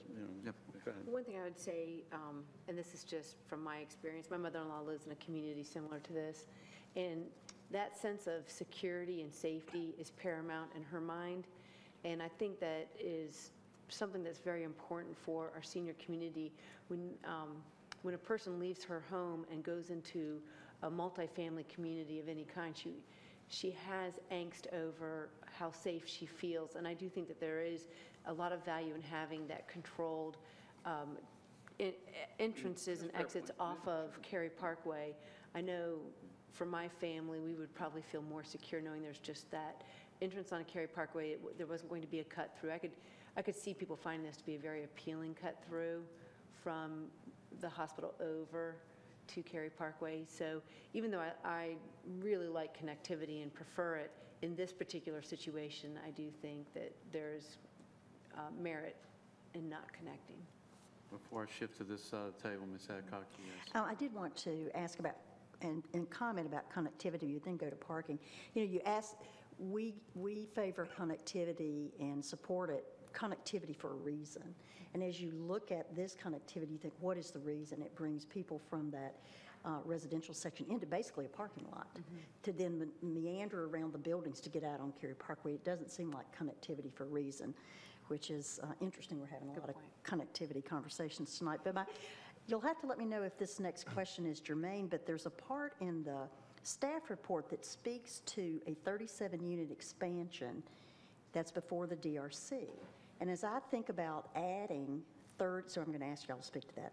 As you think about adding 31 spaces to your already 154 units, and if this is true, that this 37-unit expansion is before the DRC, then what's the next request to come before us for more parking? Is this was in the Let me staff clarify. There was when the application was originally submitted, there was a 37-unit expansion. Right. They have since removed the 37-unit expansion from the scope of work. So the scope of work currently, I was just in there for background information, but this current scope of work is only the additional 31 parking spaces and the elimination of the connection. Okay. So the part of the staff report that says outstanding staff review comments, although this revised plan has been reviewed, yada, yada, and it goes, it is likely that any minor comments may be addressed in the master plan set submitted for signature. So yes or no to the 37-unit expansion, either now or coming to us? No, we have, that was to, they had 37 certificate of need beds that they were applying in Wake County. They had wanted to do them at this site and ultimately made the determination to put them at another site. Okay. So we have no active plans. I can't promise that 5 years down the road they might say, No, that's hey, we fine. I want just more. didn't know if it was going to come in 5 weeks. So that's what I wanted to know, because then it wouldn't just be 31 spaces, and it'd be more than 31 spaces, and where else are you going to put them? So I think that's important to know. And, you know, Jennifer, I struggle like you do with this encroachment in the buffer. But when you look at that cross-section and realize that if they build to a type A buffer standard current standard, then you're not going to, and if you get a good enough view from the road, they're not going to see anything. I agree. But I think is if they have the capacity to plant enough. Exactly. And I think that is a requirement that we would want to see done. And then just going back to connectivity and making this comment, you know, I was struck by the gentleman who spoke, who owns Waltonwood, about the health, safety, and welfare through privacy. And I think about, you know, if you can cut your response time by the fire department by anywhere from 25 to 30, down to 25 to 30% of the current response time through that connection, you know, that's another way to look at health, safety, and welfare. But but balancing that with the fact that Waltonwood's been there for 6 years, and apparently the level of service is adequate in that the longest 4.5 minutes of your life for the fire department. Believe me, I know we do emergencies at my place. It seems like that is showing that it's what you have now is working, and that even though the level of service would go up with a connection, we don't know if we're ever going to get it in that property. So it's just kind of impractical. Those are all my comments. Ms. Frantz. Thank you. One thing that also stuck out to me in the staff report is the site already has 37% more parking that would have been required under the LDO. Right. So they already have tried to plan for that additional parking, and they've been so successful that, you know, now they need some more. Regarding the connectivity, they also, you know, we've seen some cases in the past that were asking for waivers from 2 connection points to 2 different roads, but they only had 1 access point. This site does have 2 access points. It just happens that it's on 1 road. It would be a significant environmental impact for them to try to cross those wetlands and stuff. And I think the few times that this council has waived the connectivity ordinance has mainly been due to environmental impacts. So I support the connectivity waiver, the 2 separate streets, and the eliminating the easement for the connectivity. Regarding the berm, trees, what type of wall, I mean, at the end of the day, we're talking 6 feet. There's a 6-foot berm. Cars will, even if you didn't plant a thing, the cars won't be visible from the street, just because they'll be behind a 6-foot tall wall.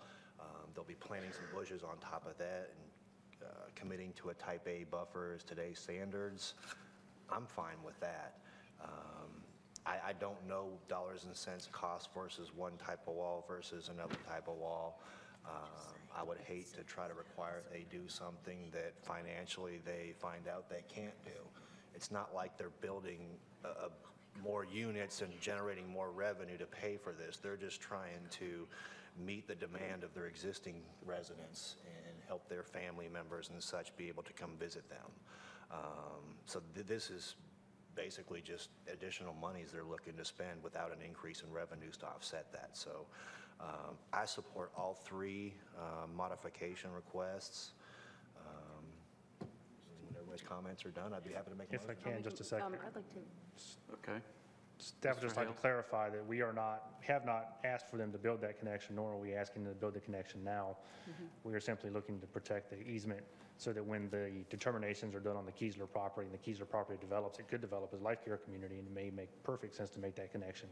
If that easement's eliminated now, that ability goes away. So just clarify that.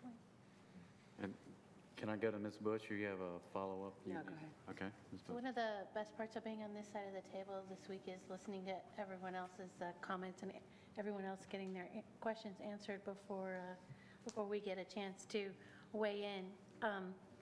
I think this is one of the interesting things is that although the additional parking spaces, I'm in line with what you said, you're not really going to be impacted visually from them as a driver who should be looking forward anyway, right? They're not going to be visually impacted by the extra parking spaces. Unless I think they're texting. Unless, Yeah, unless they're texting. Jack is texting while he's driving, which he would never do, Chief Bazemore. The other thing I think we get the added value, as the applicant's aware of, is moving it to a type A buffer. My, I guess, additional question for staff is the type A buffer that would be within this 30 remaining feet, right? It looks like the slope levels off. If it's a type A buffer, one of the issues we've had at the corner of Davis and High House with the drugstore is that we've got this lovely slope that's dropped in a type A buffer, but it's going to take 15 years for it to be a real type A buffer. With this slope, what is the time that it's going to be to really block some of that building from the road and vice versa? I mean, what is the slope depth there? Because they're not going to be able to build on top of the berm, is what I think. Correct, and that berm's about 6.5 feet. You will get, in 3 to 5 years, the 6-foot type A buffer that you would have had anyway by moving the shrub. You'll get an additional approximately 5 to 6 feet on top of the berm if they move the shrubs that are at the bottom of the berm to the top of the wall. Realistically, you're not going to get, again, you're not going to be able to plant 20-foot tall evergreens affordably. I mean, that's unrealistic. So you're probably looking at the same maturation period there for that 18-foot screen. However, over that longer-term view, you'll get a larger, denser screen over time. I mean, it's not going to be... Within that 30 feet, without the remaining 30 feet of the 50-foot buffer. Right, Correct. Right now, there's not that evergreen component that reaches that 18-foot understory evergreen component. There's no way that's going to mature in 3 to 5 years. That's going to be 10 to 15 years down the road, depending on species. Mr. Yerha. Well, in general, I tend to support the minor modifications that are being requested by the applicant. As far as the retaining wall, obviously, some of my colleagues here know a lot more about retaining walls than I do, and I will certainly respect, whatever is decided there. But I have no objection with the additional parking places as a whole. Regarding the connectivity, just based on what Mr. Hales just said, his last comment that he interjected here, what is the harm, since we have some uncertainty as to how the Keesler property will develop and the environmental impacts there, what is the harm in keeping that easement there until we know more about that? I'll let Mr. Kame, I assume that question is designed for the applicant. I'll let Mr. Kame answer, but I believe well, why don't you address that? Well, I guess harm, we really don't believe that under any set of circumstances, even if, let's say, by some chance that someone felt that it was feasible to cross that wetland on the Keesler's property, we really, because of the nature of our operation, don't want traffic from other adjoining properties using our streets and our parking lot for cut through to get to that signal that we have on Cary Parkway. So, and that's basically what they'd be doing. So, and because of the secure nature of our occupancy and the types of residents we have, we just want to keep that environment secure and opening our backside up to traffic that's not related to Waltonwood, we just think violates that security. Yeah, no, I understand that, and I totally agree with you as far as that's concerned, as the security and privacy issues. But I just didn't know right at this point whether that made a difference in us just waiting on keeping the easement in place and waiting until we see what happens. Could I just add something to that? Would that be okay with you, Mr. Yerha? Sure. Is that, I mean, just to be frank, you've lived with it that way for 6 years.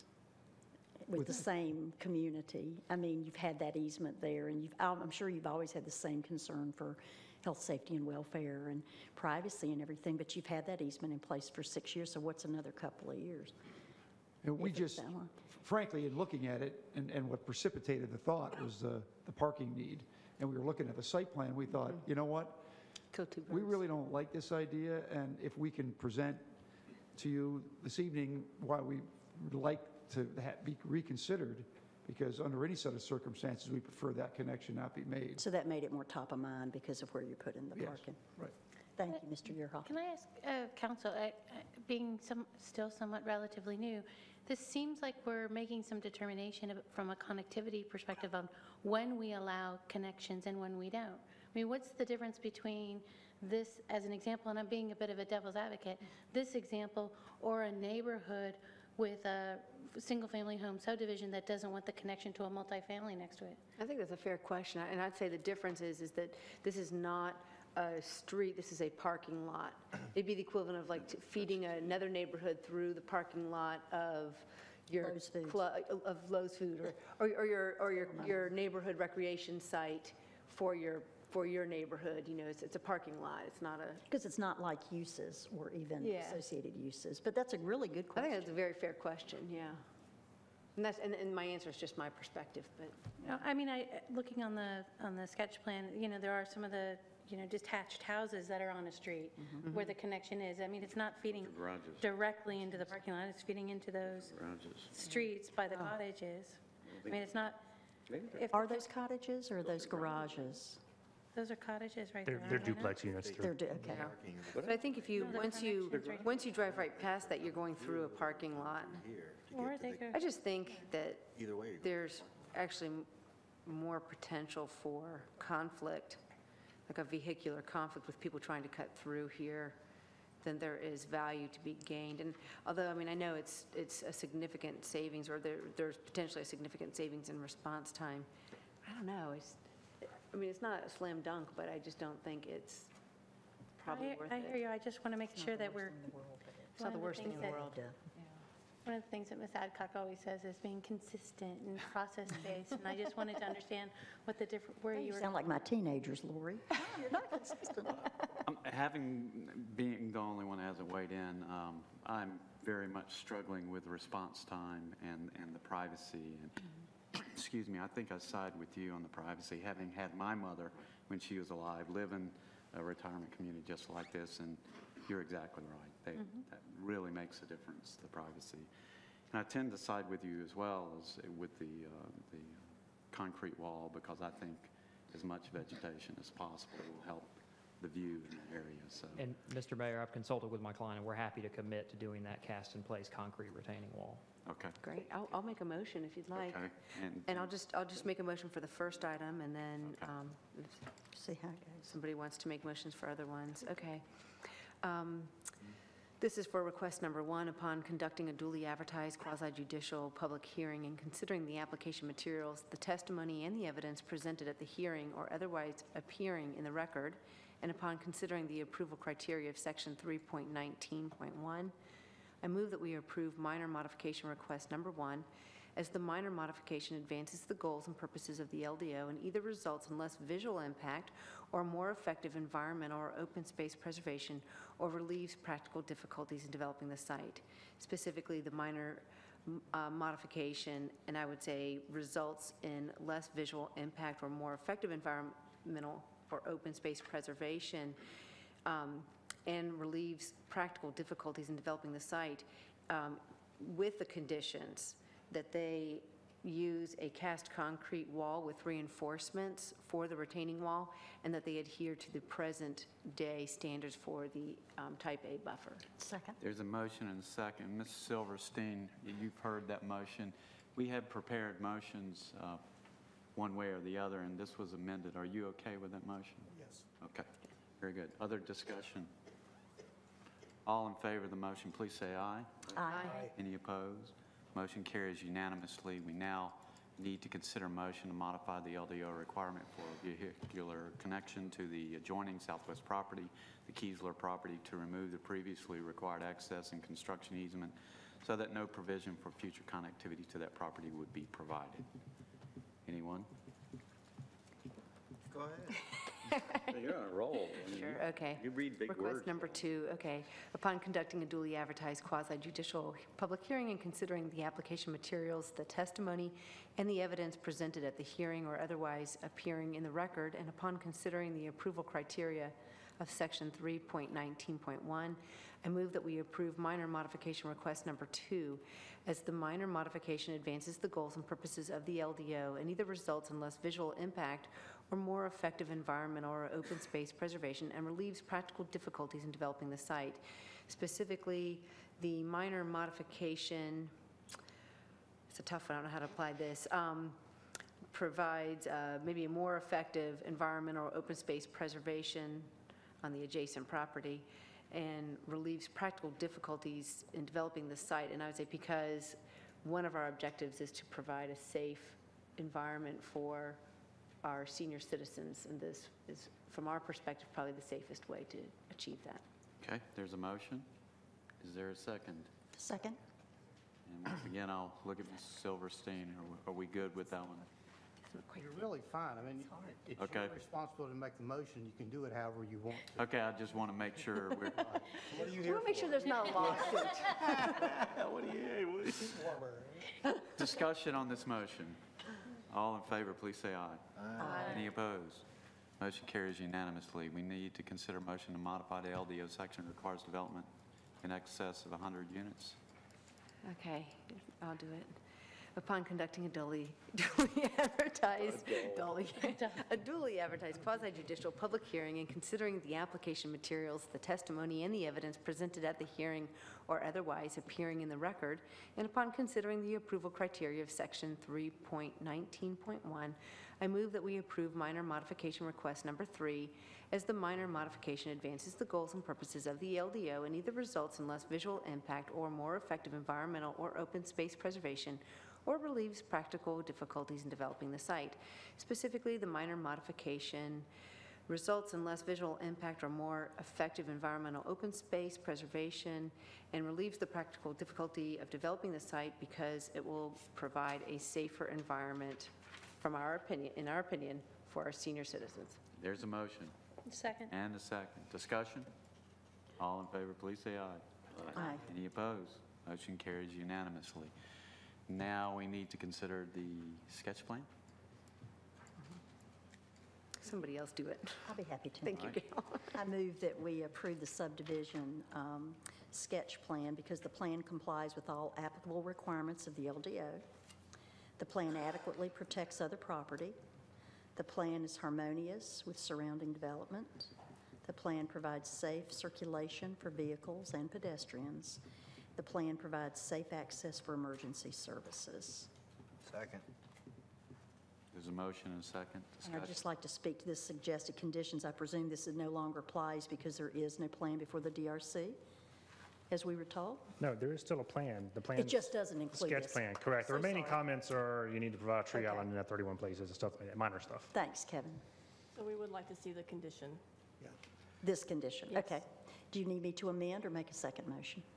I think you can amend your first motion to add that. Okay, so I would just add to my first motion if my seconder, whoever that was. would agree, Second. that to add to the motion that, with the condition that the applicant addresses the remaining DRC comments generated by review of the most recent plan set. Don's okay with that, right? All right. We have an amended motion and a second. Any further discussion? All in favor, please say aye. Aye. Any opposed? Motion carries unanimously. And so at this point, unless there are any objections, I'll close the public hearing. I would thank Mr. Silverstein for his assistance, and we'll now welcome the town attorney back to the table.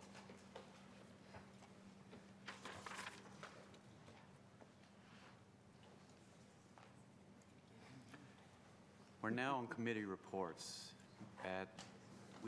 We'll discuss the item I removed from the consent agenda, or we removed from the consent agenda, the condemnation resolution for the Copperleaf Reserve Subdivision Sewer Extension. I pulled this consent agenda item, one, to allow speaker to address the council at Public Speaks Out before we act on it, and two, to point out that staff has revised the staff report to reflect accurate ownership.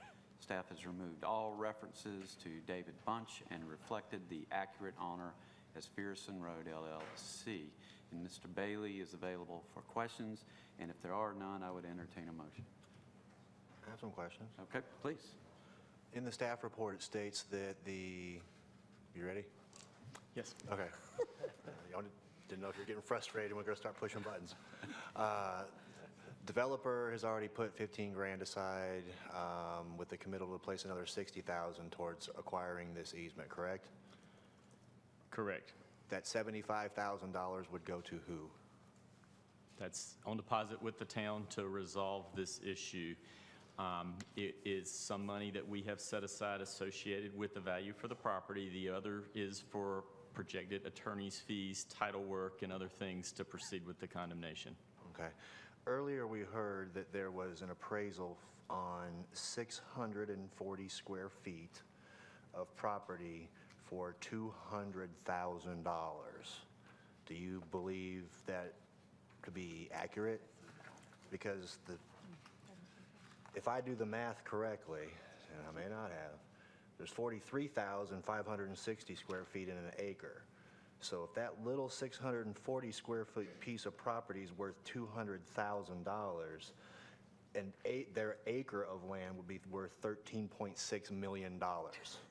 I find that very hard to believe. Let me clarify. First of all, we're only buying the easement, not the property. That's what I'm saying. Well, what I'm trying to figure out is where in the heck did a $200,000? They have indicated to us they have an excess of $200,000 appraisal. They have not shared it with us. We have requested it. I will say that we have an appraisal, and we have offered $720. Normally, I don't like to talk about prices. If we get too specific into this, we probably would need to take this up in another format. But so I think there is a big difference here in expectation and where we are and they are, but we're happy to negotiate and continue to discuss that moving forward. Okay. We always do that, but we do not have the information other than the value in their appraisal, so we can't say whether it's valid or not, but I believe your math is correct. So, Mr. Frantz, if you didn't get your question answered, the applicant is here. I'll give you that option if you want to hear. No, my question's answered. Okay. And I had Ms. Adcock, then Ms. If I'm wrong about, if my memory's not good, let me know, but there was, the gentleman who spoke at Public Speaks Out said that no negotiation had been done with the property owner, but the staff report said negotiations with the property owner will continue. Would you clarify that for us, Mr. Bailey? The property owner is an absentee property owner. When we initially tried to make contact, he was not represented by, the property owners were not represented by an attorney. So we mailed a written letter offer to the property owner of record, which we believe they received. Their attorney provided a response to our offer in writing and requested a meeting, and we have provided a response that we would be happy to meet and address some general comments that they had in that letter. So there has been written correspondence because of sort of the absentee nature of the property owner being out of state. So no meeting yet? No meeting has occurred yet. We certainly are always willing to meet. Sure. And follow-up? And the reason you believe this letter was received is because it was sent certified mail return receipt? The letter, we have a receipt. Okay, so you know the letter was received. And then you got a response back from the attorney as well. And we got a response. So there was a good faith effort at negotiation, and you've offered continued good faith efforts at and negotiation. we always continue to do that anytime, even after we file with the clerk. Right. We'll continue to do that anywhere through the process. Thank you. Ms. Booth? Is there a timeline constraint that you're aware of that's also driving towards a condemnation, or is there some sort of potential or time available to continue the negotiation if that were an option? Well, first of all, let me explain the condemnation process. Is after a condemnation resolution is approved, we do some title work and some notice to the property owners, then we file with the clerk of courts, and then with 30 days after that, we would take the property, but possession of the property, or easement in this case, and then from that point, there's continued negotiation about price, but we do own the property at that point in time. There is an adjacent property that is developing. We're trying to get a public sewer easement that we would need to serve that property. There was a sewer line built on the Sutherland's property just a few feet from the property line. If that easement would have been granted to the property line, this would not have been necessary for that little short distance. The developer has an approved plan and has been working for quite some time, and has also on their own tried to make an effort to purchase this property and has been unsuccessful, and they've asked for our assistance. They have been requesting for quite some time that we move this along quicker, and it has taken us several months to get our appraisal, to get the offers and the information, and actually there was a request for some additional time to review the offer, and we granted that and did not send this to last month's committee. So this has been around for a while. Certainly we could hold it longer, and it would just impact the development of the adjacent property. Follow up, I guess I'm concerned. Is there a reason why this is just coming up now? Wouldn't this type of sewer requirement normally potentially be on the subdivision side? Or why are we, I guess I hate to say it this way, but why are we taking somebody else's property to help one property, the adjacent property? The Sutherland property granted an easement for a gravity line so that Copperleaf development that you saw tonight with the 5 lots added across the street could pump back and drain by gravity towards a pump station built within Weldon Ridge. So they went and negotiated an easement to extend that, but the Sutherland property has never been developed. It is vacant, essentially vacant. The bunch track is just adjacent to the Sutherland property, and they have submitted and received an approved plan, but they need to connect to the sewer that's very close to, but not touching their property. I see. Other questions, comments? Ms. Frantz? Make a motion to approve condemnation resolution EN 13-039. There's a motion. Is there a second? Second. Second. Discussion. All in favor, please say aye. Aye. Any opposed? Nay. Motion carries 6-1. Thank you, Mr. Bailey. We now move to old business. The town attorney, Ms. Simpson, will report on a settlement and dismissal of 2 legal cases. Yes, I'd like to report that 2 cases, Tate versus the town of Cary and a matter in re some property of Mr. Moore, have been settled, and copies of the settlement agreements and dismissals are available. There's a link on the web. Okay. Any questions? All right. We're ready for closed session to entertain. I'll be happy to do that, Mayor. Pursuant to General Statute 143-318, .11 sub A 3 and 4. I move that we hold a closed session to 1, discuss matters relating to the location or expansion of industries or other businesses in the town, including agreement on a tentative list of economic development incentives that may be offered by the town in negotiations, and 2, consult with attorneys employed by and or retained by the town in order to preserve the attorney-client privilege between the attorneys and the town. Among other things, the council expects to receive advice concerning the following lawsuit: Brian Secarelli and Lori Millette versus Town of Cary. Okay. If there's a motion, is there a second? Second. Second. Discussion. All in favor, please say aye. Aye. Any opposed? We are in closed session. Thanks.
we'll reconvene our council meeting. I'll entertain a motion to adjourn. So moved. Second?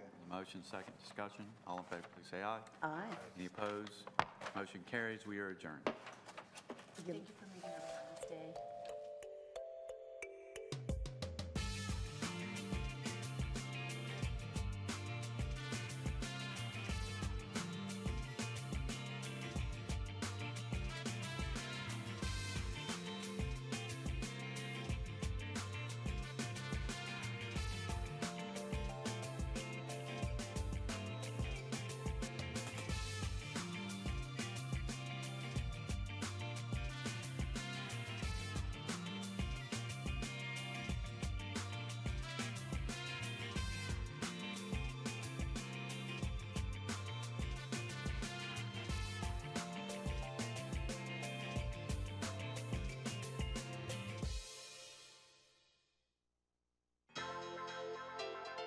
This has been a production of Cary TV.